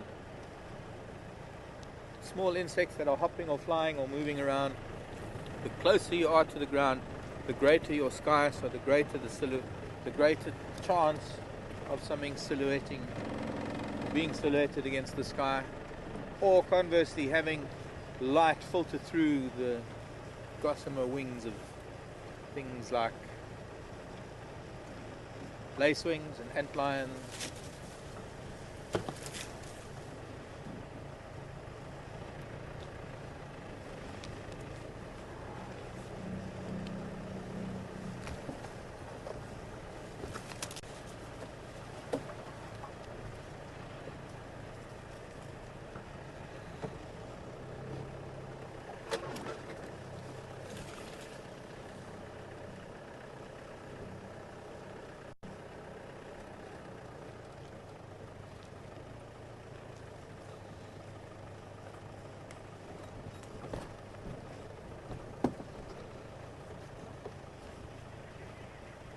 I was waiting for that.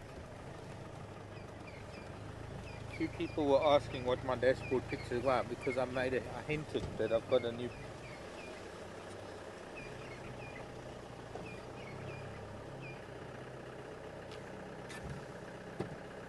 I put it back. Sorry, I know you're probably trying to focus on it, but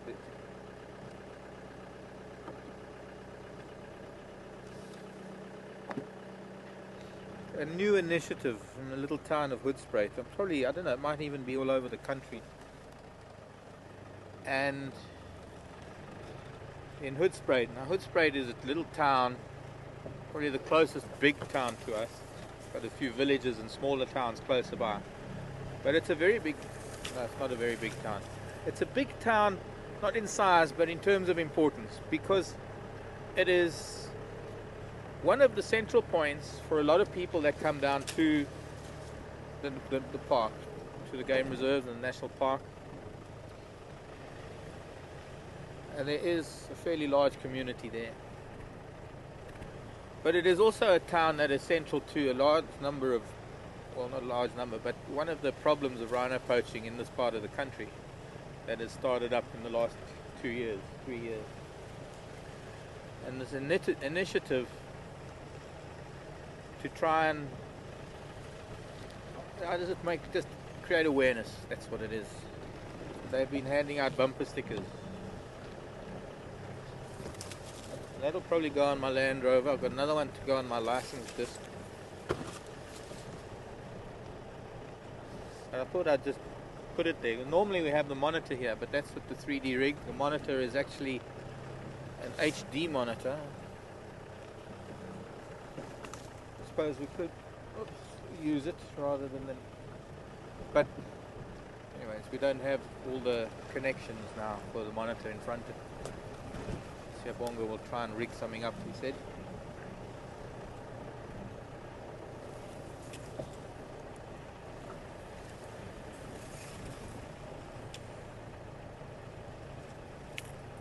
So that I can see what picture you're seeing.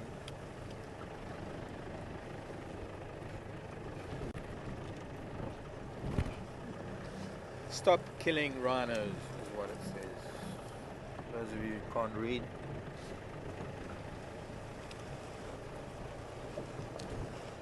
It is abominable.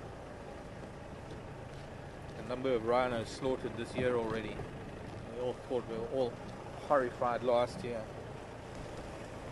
Well, this year it's even worse. And well, something's got to be done.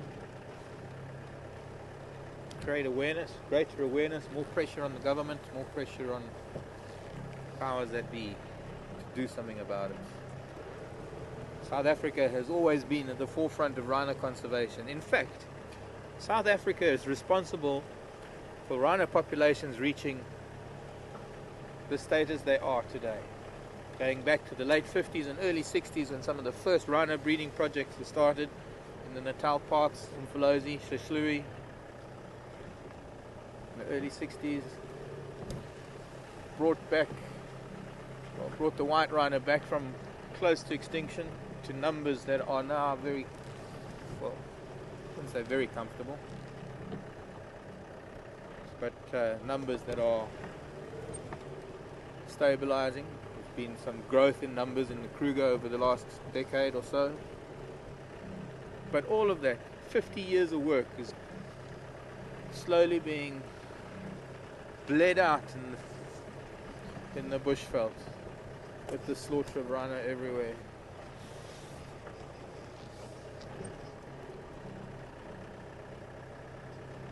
Wow. Go water skiing here, it's so big.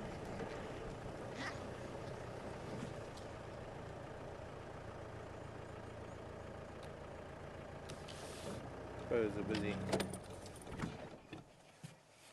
Carl wants to know what's the highlight of viewing animals in the wild for me.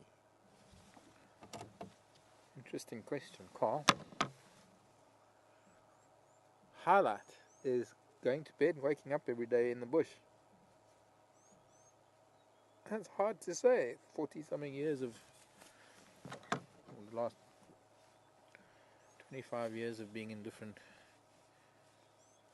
game parks, reserves. There's little, that's got to be little Bob, that little hippo sitting on Mom's back. He's the only young hippo that we know of. He was born last year.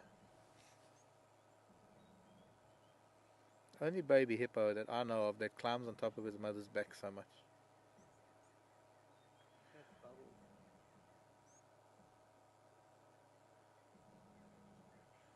A little hippo that was born at Gari Dam. He's now been living here for quite some time. I think he goes back to Gari Dam every now and then.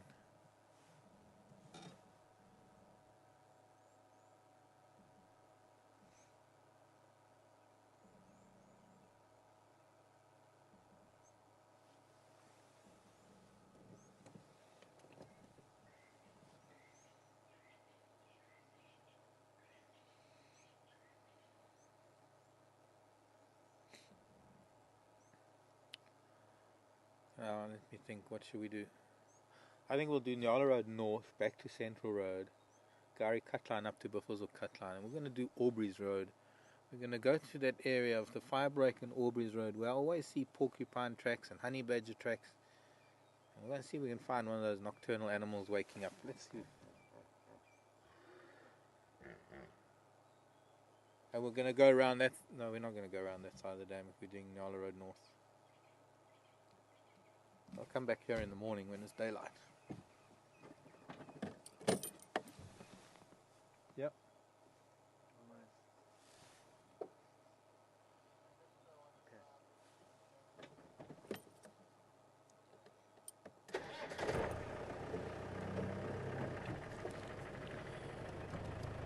Sorry, is that Alistair?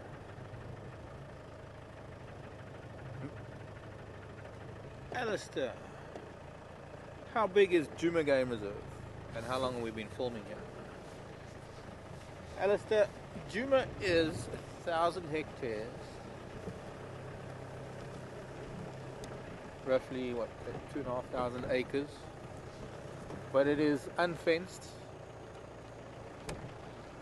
which means that it is part of a much larger area. It is actually part of an area that is a few million hectares.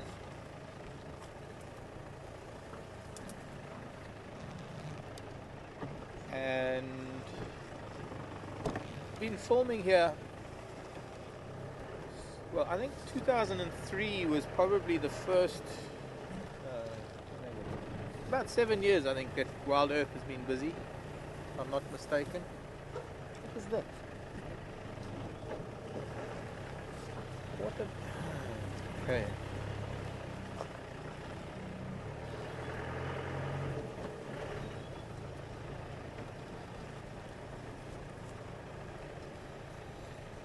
As far as the live drives are concerned, I'm not quite sure when the first live drive was. Penny will know. Some of the viewers, because a lot of the viewers that are with us this afternoon have been here since before the live drive started, when it was just a camera at the dam.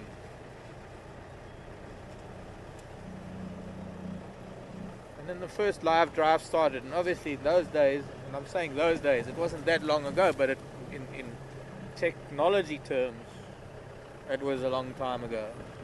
Because the technology wasn't there to provide bandwidth to be able to do what we're doing now, broadcasting a high definition HD quality picture. In those days it was a refreshing picture, and it was just very limited.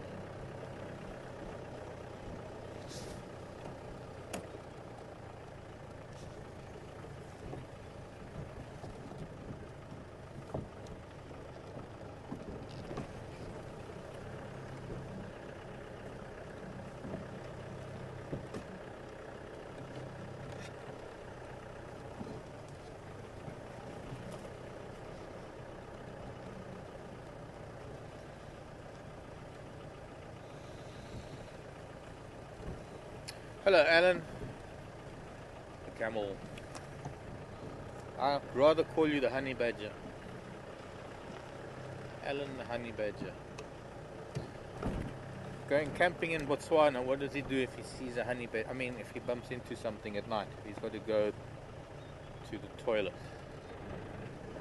That's actually a serious question there, because Botswana is one of those places where you are going to probably step out of your tent and look into the eyes of a lion or a honey badger or an elephant or a hyena. What advice could I give you? Stay in your tent, keep it in, hold it till morning. I'm assuming you will have decent lighting. I'm assuming you'll have a decent torch, flashlight, bright enough. Now, when you're shining a bright light at an animal, first of all, that is a good deterrent. It does chase it away. The other thing is that with the light shining at the animal won't see the human behind the light. So put the light on as you step out of the tent. The animal will likely only see. Also, before you get out of a tent, look out of this flap and shine light around a little bit.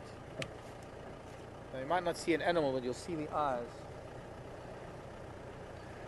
Bless me. I mean, thank you. I mean, excuse me.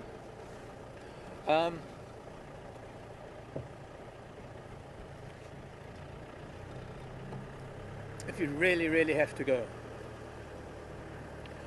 I don't know, Alan, are you going to be camping in places like Third Bridge? Places where there aren't any facilities, places where there are no camps, where there are no facilities, yeah. I'm guessing if that is the case, if you're going to be in the Delta, the one thing you can do, that I've done before, and I've seen like, is actually jump up out of the tent shouting, "Wah!" Very loud, very, of course, and chase all the animals for miles around. You're not going to see anything the next day on game drive. But the human voice is an incredibly powerful tool to chase an animal away. But most animals will be intimidated just by climbing out of the tent with a bright light.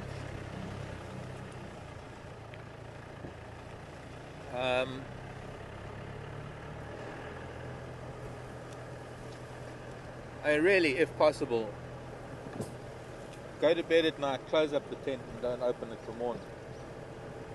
I've spent probably more time in tents in the bush than I have in a building. In places that I've lived, in some of the remotest places in Africa. Akavango, Tanzania, Kenya. While it's not exactly camping, it's still sleeping in a tent. I've slept in under virtually a mosquito net with hippo inches away from my face, with elephants feeding off the tree above me, with lions killing waterbuck only feet away. And it's the human mind that knows that it's a tent and knows that it's a flimsy, very lightweight fabric. Animal doesn't know that. To an animal, it is more than well, we can only guess, we can only speculate. But animals seem to see these things as solid objects, unless they know otherwise. There are only few individuals that possibly do. The times that there have been accidents, I mean, I remember a particular incident where a young lady was taken out of her tent in Botswana and eaten by lions. But that is because she fell asleep with the tent open and her feet were sticking out. There's this beautiful smell again. Could be the spike thorn. I'm still not seeing the flowers though. Also, it could be that gardenia. Oh.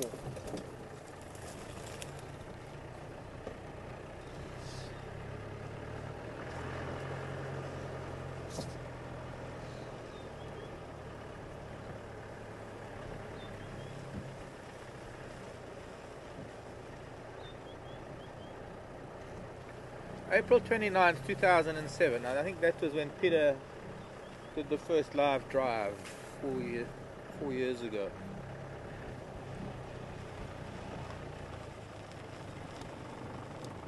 But Wild Earth has been here somewhat longer than that. But yes, as far as drives are concerned, sorry, Alistair. As far as the drives are concerned, thank you, Karen. 29th of April. This coming up this week will be 4 years we've been driving this vehicle around, filming wildlife, sending live pictures out to the world, and interacting, 5 interactive safaris. And to my knowledge, nobody else is doing it in the end. We've been doing it for 4 years and still no one else that has come close to what we're doing.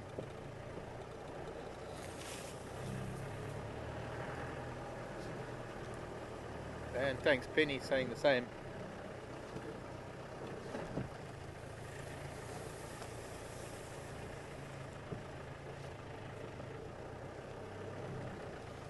Two nights, totally wild, no facilities, Alan. Will you be with somebody though? This is what. And are you hiring a vehicle? But 2 nights off-road, or rather, no facilities.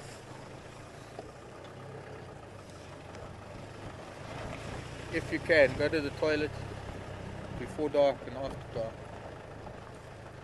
Not always possible. I know I'm certainly one that, with my kidney function, waits till I sleep before my bladder works. I'm sure information you don't really want to know. But just to let you know that I have for many years gotten out of my tent at night. And, well,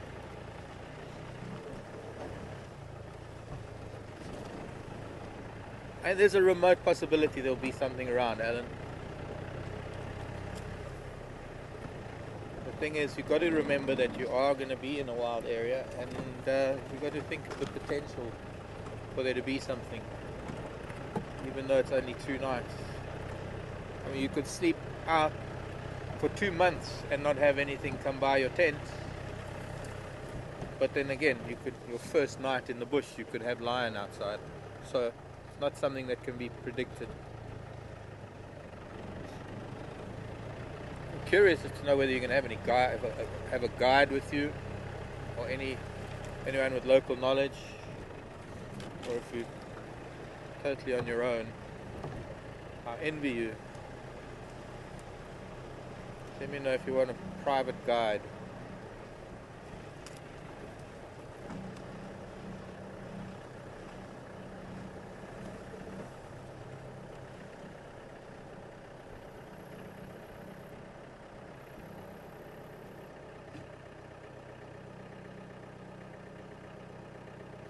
Is that what you were saying, bubbles?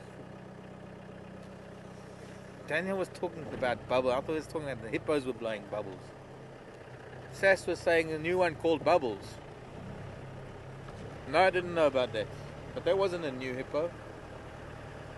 That little one climbing on Mom's back. Okay, so, well, I'll go back there tomorrow. We'll go back there and find Yambilu Yodan tomorrow. I've arranged with him to meet us there at sunset tomorrow evening.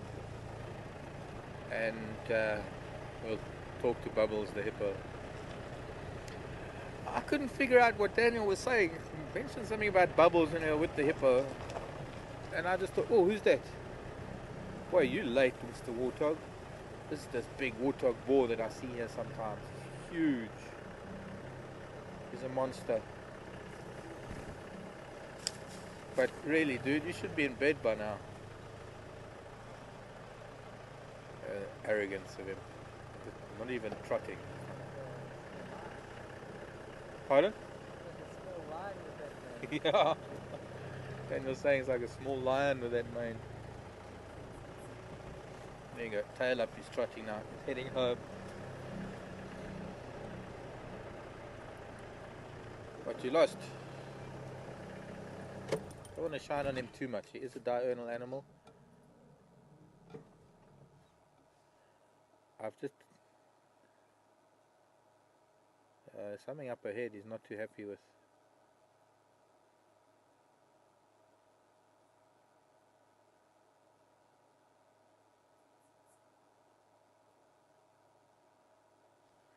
Maybe it's the light and his shadow. Yeah. Indication of age. The size of his warts. Okay, I'm switching the light off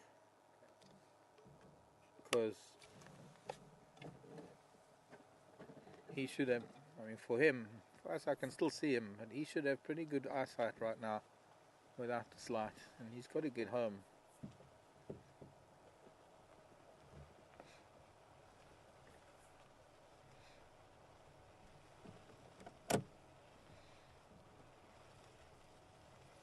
I don't think I've ever seen a warthog out this late.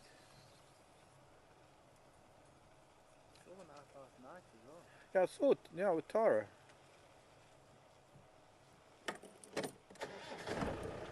Was it also this dark? It might be this. Maybe it's the same gentleman. Good night, Mr. Warthog.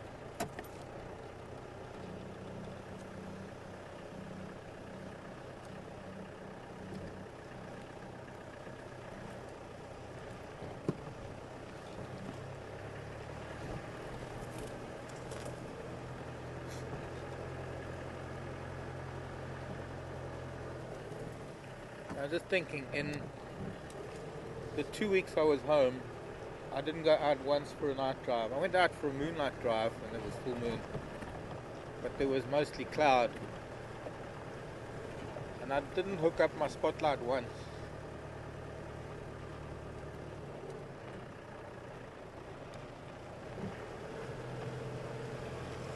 In fact, it stayed in the back of my Land Rover and got wet that I have to buy a new globe for.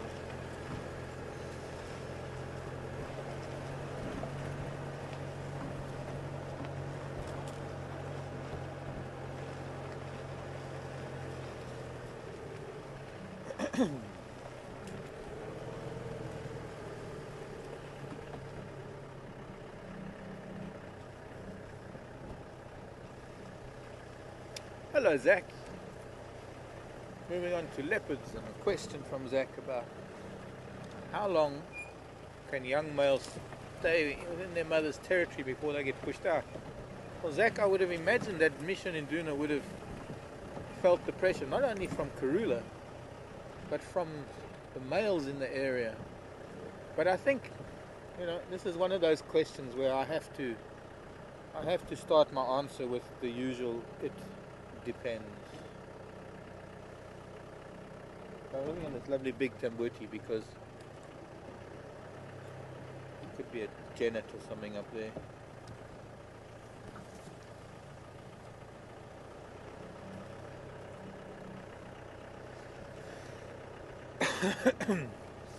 The thing, I think what is happening here, we have a case of extenuating circumstances. Excuse me, a bit of a frog in my throat.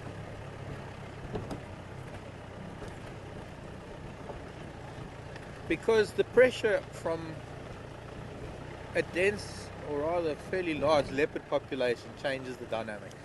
Now, I would imagine that when there's not that much pressure from other leopards, when the population isn't reaching sort of critical levels, and this is what is happening here in the Sabi Sand, these leopard are breeding and they are actually doing very well. And so their numbers have increased to the point where there is very little spare territory to go around. These leopard are almost smack bang on each other's territories.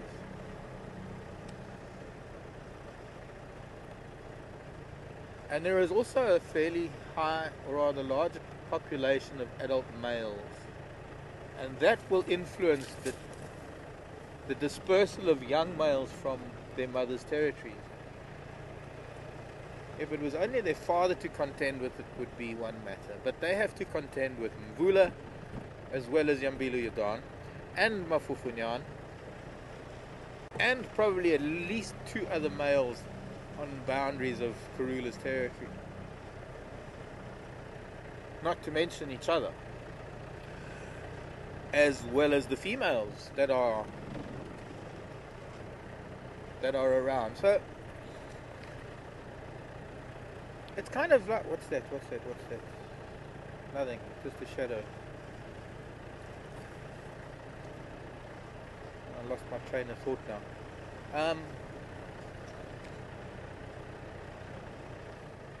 Kind of like asking a question, how many leopards would you get in a given area? And once again, that is something that is all, it's not a figure. It's not something you can say, well, a leopard's territory will be such and such a size, and the size area is that size, so you could extrapolate and say that there will be X number of leopards within a given area. It doesn't work that way. You could do that with maybe something like one of the small antelope or warthog, or some of the smaller, that mouse, for example, that just ran across the road. I think it was actually a gerbil. Looked mustard yellow with a white tummy. Was a little bit confused. But I think we're heading for a population boom of rodents this dry season, by the way, because the grasses, the season was so good. But I digress. No, I don't actually, because that ties in very nicely with what I want to try and explain to you. In that, nothing is ever balanced. You hear so many people talk about the balance of nature, and yes, on some level there's a kind of a balance, but when it comes to the availability of animals, or rather the presence of animals, everything is governed by climate, and climate governs rainfall. Rainfall governs what we call the producer organisms, the grasses, which governs the consumer organisms, which are the primary consumers, your grass eaters, your herbivores, and your secondary consumers, all your carnivores. And everything has a knock-on effect. So when there is a good season and there is good prey availability, the predators do well, so there are a higher number of predators. Now, for some things, that will fluctuate from season to season, or for that matter, from year to year. But for some animals like leopard that have a lifespan of 10 to 20 years, that is a lot different because, sorry, it's sort of pair of eyes in the bush there. If it's gone, it was a bushbuck. It's gone. It's probably a bushbuck. It was low down like a bushbuck. The right habitat for a bushbuck.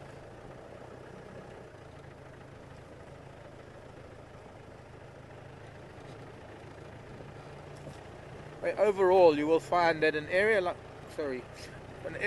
this is pretty consistent in terms of its vegetation. The vegetation obviously improves with good rainfall, but there'll be a certain number of how can I put it? Let me start at the other end. The number of leopards will be governed by the availability of prey. The availability of prey is governed by the habitat. And in a habitat like this, which is quite dense, good for grazers and browsers, very, very lush, the grazers, their territories can be a lot smaller because they can find a lot of food in a smaller area. And when you look at the sort of the opposite to this kind of an area like the Kalahari, for example, which is a very barren, very dry area. In fact, we could even compare it to where I live in the Timbavati, which gets maybe a third, if not half, the rainfall of here, where it is a lot drier for most of the year. Get a fraction of the number of herbivores, and so the predators' territories are a lot bigger to be able to encompass more herbivores. The herbivores cover a much larger area to be able to take in a lot more food. So this area of the Sabi Sand, in fact the whole of the Sabi Sand, probably one of the prime areas for wildlife in southern Africa, because the vegetation is so dense, the population of prey species is dense, and that then has a knock-on effect to the population of predators, which is very dense. And it's going to reach critical level once upon a time, or once in the future, not too far ahead in fact. It's going to reach a head where there are going to be too many leopards. And so mortality rate will increase, especially mortality rate amongst cubs, because the competition will be stronger, more cubs will be killed by other leopards, and nature will have its own way of bringing the population down to that sustainable level where the prey species can build up again. And the dynamics are never steady. There's never what I call a balance. There's always an imbalance, in fact, and it's that very imbalance that drives the population of related species, or species that are affected by it.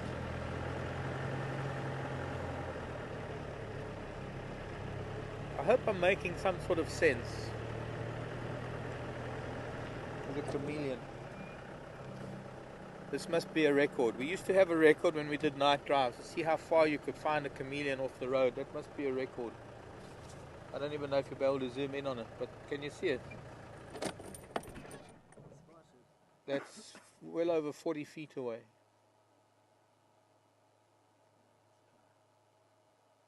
I can't go there because it's Buffelshoek. Just try and steady the car that it won't move. Pardon? Pretty close. Oh, good. Yeah, definitely make them out there. And then when you zoom out, you'll see how far it is. And you'll see that if I can spot a chameleon at 40 yards, I haven't missed much this afternoon. Especially because I got my new glasses on.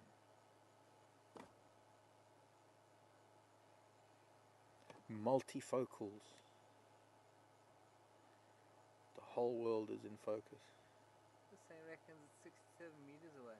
7 meters. 68. 68 meters. Can't be. No, it's not. I'd say it's about, let's see, 40, I'd say it's maybe 50 feet. 15 meters.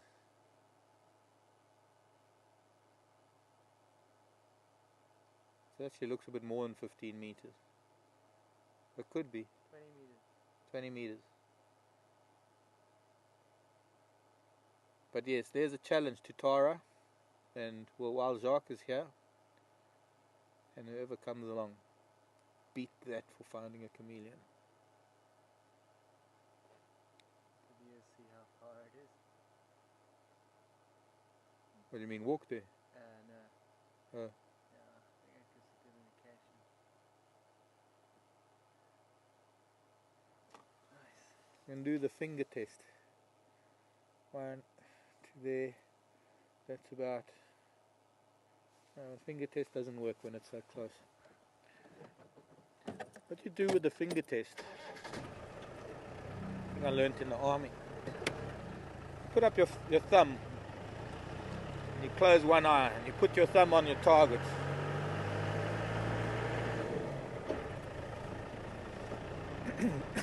Whether it's a building or whatever it is, and holding it there, you just close that eye and open the other eye, and then you try and gauge the distance between both thumbs and multiply it by 10.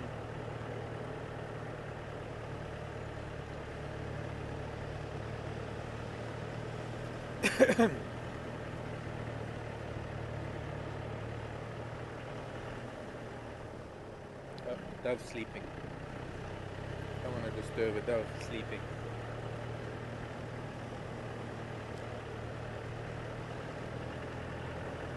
So, in answer to the question, how long will leopard male cubs stay in an area before they get chased out? I come back to my answer. It depends on the pressure of not only their mother, but also the other males in the area. Also, the density of leopard population. Also, the availability of prey. Also, the activity of their mother, and under the circumstances, we have Karula with 2 cubs that are spending a lot of time on the edges of her territory in places where, well, just allowing her cubs, her boys rather, a little bit of freedom of movement in other areas of her territory. And that means that there's a bicycle track.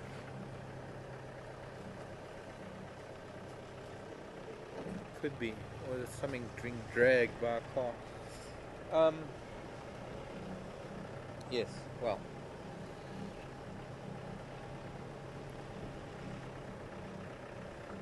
Can't say much specific about that.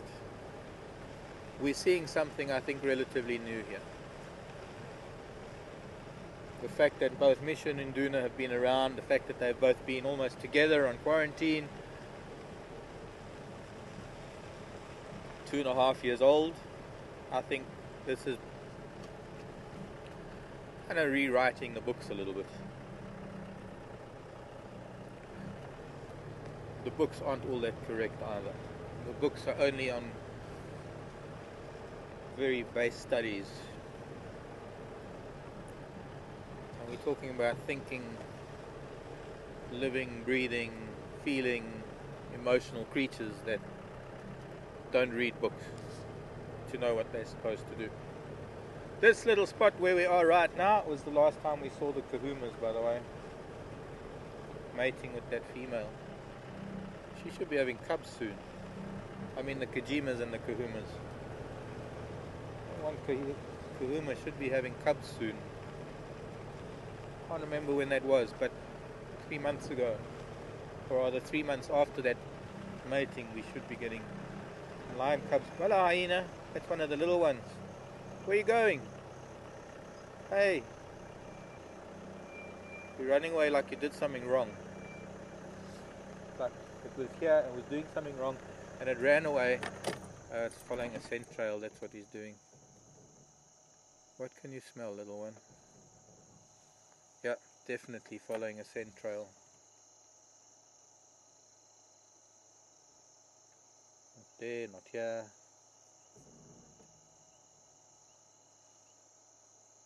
This is one of the little ones. This must be one of the little ones we watched growing up last year at the den. here on the Mulberry Road. And that little hyena is picking up on something while it's running around. I knew it wasn't running away from us.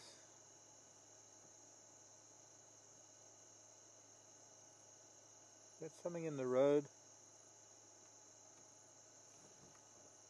That is something in the road, way up on the ridge.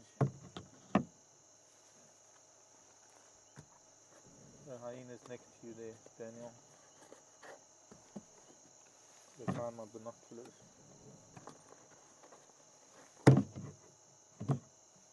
And now I looked into the light and I got spots.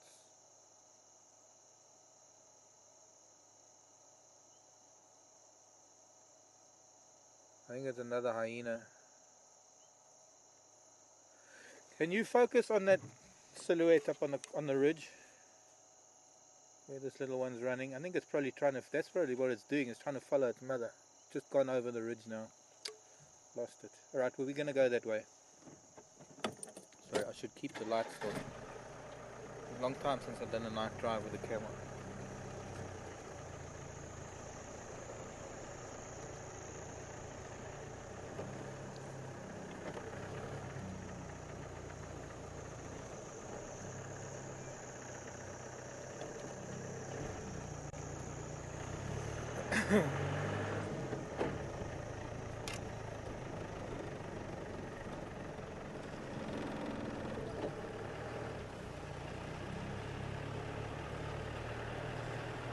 I think it's probably what it was doing is that its mother must have come up and moved on, and this little one was trying to find the scent trail to follow its mother. It's now found it and following. It looked like it was a hyena up on the ridge. What's that?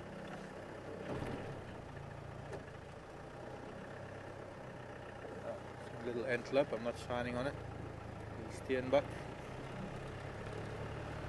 Breathing a sigh of relief that the hyenas have walked past.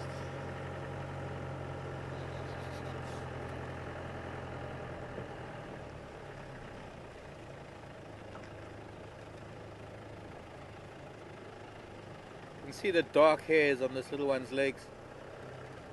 The spots are very distinct. Oh, you don't have to run. Okay, run then.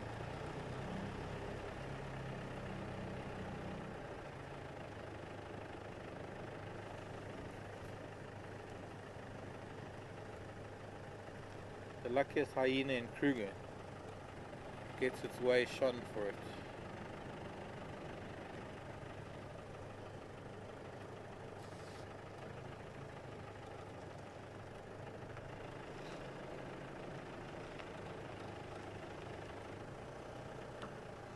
I have to use low range to go slower and then ride the clutch.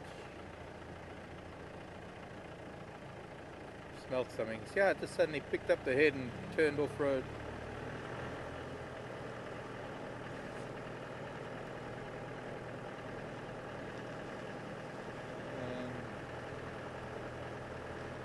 Okay, you're on your own, child. Run off into the darkness. See if that other one was still on the road.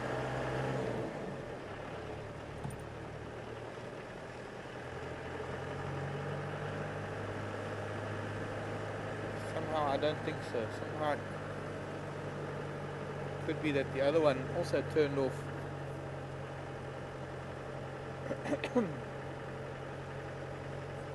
That junction where this young hyena came out of was on Gugu Road. It was down that road where the den site was. Could be. We need to maybe go and have a look at it tomorrow. See if maybe they're back at that den site. Yeah, I think that's what it was. It was the adult hyena that I saw just going over the ridge. Must have turned off and headed north into Buffelshoek. And that youngster's following it. Mom probably told it, stay behind, be good. And of course, child knows better. Tagging mom. Mom doesn't know about it. Mom thinks it's back home. The little one's following mom. Sorry. Huh?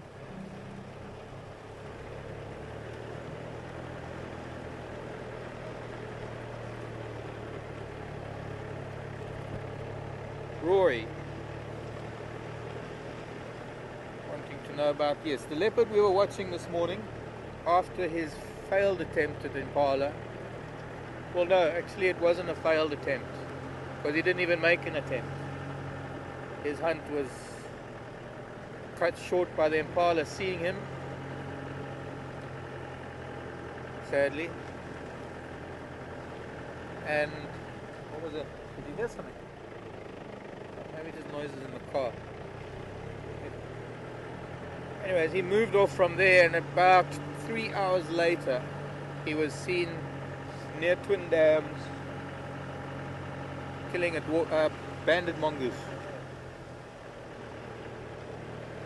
Another hyena. Maybe the same one that didn't turn off the road. She's trotting, which means that she's on her way somewhere. Pardon?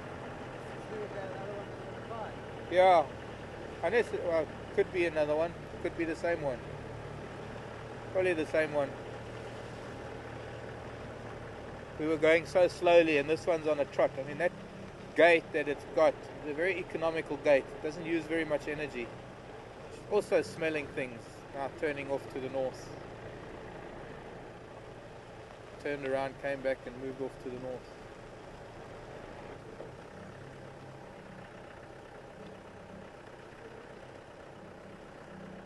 Okay, well, that's it for hyenas for us for now. There must be something happening on Buffalo. He's a hyena heading up that way. Gallagher shortcut.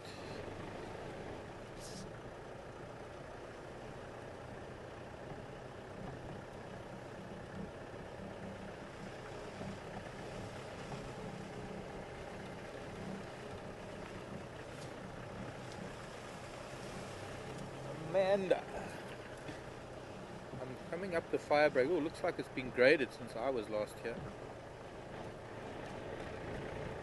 Fire break. Place where I see tracks of nocturnal animals a lot. Of course we see them all over, but this is where I've seen them consistently. I think we'll take Aubrey's Road rather than Gallagher shortcut for a change. Amanda wants to know if we carry any kind of pepper spray to protect ourselves. No, we don't. In the vehicle, Amanda, I think we're pretty safe in the vehicle. And one can't get too complacent. Things can happen. We are in an open vehicle. All it takes is one lion or one leopard to know that what it can do. But we kind of go on the premise that these animals have grown up with the vehicles and they ignore them to a large extent. Now, if we were walking, it would be a different story. I believe in pepper spray more than I believe in a rifle and a weapon. In fact, in Tanzania, I never used it, but I carried a tin as pepper spray for a while. It was a very powerful one. It could shoot 30 meters. Although you wouldn't use it at 30 meters, you'd use it at about 5 meters. I know that it works on bears. I'm convinced, well, I'm 100% sure it would work on elephants. And I'm pretty sure it would work with lion. Don't know about buffalo. I think it would really make him angry. I don't think I'd be too keen on trying a pepper spray with a buffalo. But you see, with the vehicle, we tend to retain a pretty passive posture in the vehicle. We're non-threatening. The animals have all grown up with the vehicles moving around them, and they know that the vehicles are not a threat to them. And that is because everybody here in the reserve, well, the people who drive the vehicles are all, not most of them, are all experienced guides who work with very strict rules on how to behave with animals, supposedly. And that means that the animals get an idea of what the vehicles are about. They know that, well, they know it's not food because they don't go through the process of feeding on vehicles. I know that sounds weird, but that's kind of the most basic way of putting it. But also the vehicles don't chase them. And as long as they don't have a negative experience with the vehicles, they will, sometimes they might be afraid of the vehicles, sometimes they might get aggressive with the vehicles because the vehicles are invading their space.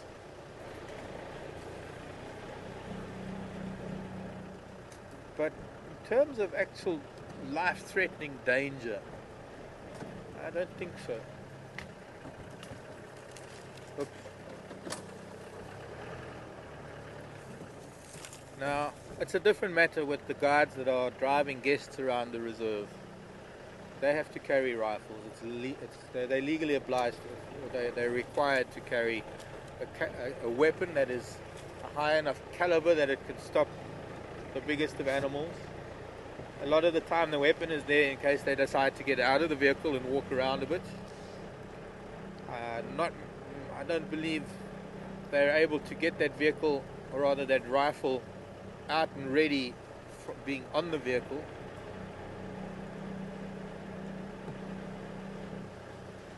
Apart from the fact that the vehicle can, if need be, drive away very quickly. But the other thing is, when you're with guests, this is something that I've found in all my years of guiding, and I did probably more guiding on foot in some really remote areas of Africa than I did in vehicles, that the biggest danger is actually the guests, that you're the people. When I was out there in places in really wild Africa, and I had to trust the people I was taking on safari, I had to trust that they would behave properly, that they would react appropriately when I gave them instructions. When you're out on foot and when you are in the bush with a guide, you're given a talk before you go on a walk, and the guide will tell you all sorts of things. But most importantly, a guide will tell you, do not run, do not leave the group, do not break away from the group, and listen for commands. I will tell you what to do, whether you need to crouch down, whether you need to climb a tree, whether you need to get behind me, or whatever that is you need to do. The guide is the one that will give the instructions, because hopefully the guide is the one that knows what to do under the circumstances. And all you need is one person to panic under like really stressful conditions, and it can happen.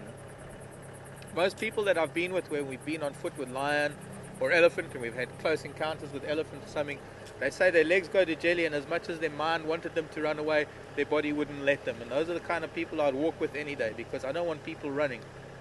I've had to grab the shirts of people before, and that is dangerous too, because I need both hands when I'm out walking with people. I can't be holding on to people. I can remember when I was a very young guide, I think it was my very first encounter with lion with my new tracker. Well, he was my new tracker, but I had obviously been umpteen's guide for him, and he knew. He saw a young guide coming, or a young ranger, green behind the gills, or whatever you call it, wet behind the ears. The first time we walked into lion, he did that to me. He held onto my shirt. It was only afterwards that I asked him, Simon, why did you hold me like that? He said so that you couldn't run away. I said, yeah, but I wasn't going to run away. But he didn't know that. And all it takes is one person to do that, to put the whole group in danger. But as I say, being in a vehicle, we're relatively safe. And as long as we know what we're doing. So I'm getting tied up here. There. Get out. I think we've come to the end of our drive, everyone. Saturday evening, Easter weekend. Beautiful evening out there. I'm seeing a few stars peeking through. Who knows? I think we're in for a beautiful sunny day tomorrow. And I'm hoping that's going to change the game viewing from what we've been seeing in the last few days. My name is Mark. Daniel has been on camera, and Craig in final control. Thank you for joining us. Have a wonderful day, wonderful evening, and we'll see you tomorrow, Easter Sunday. Bye for now.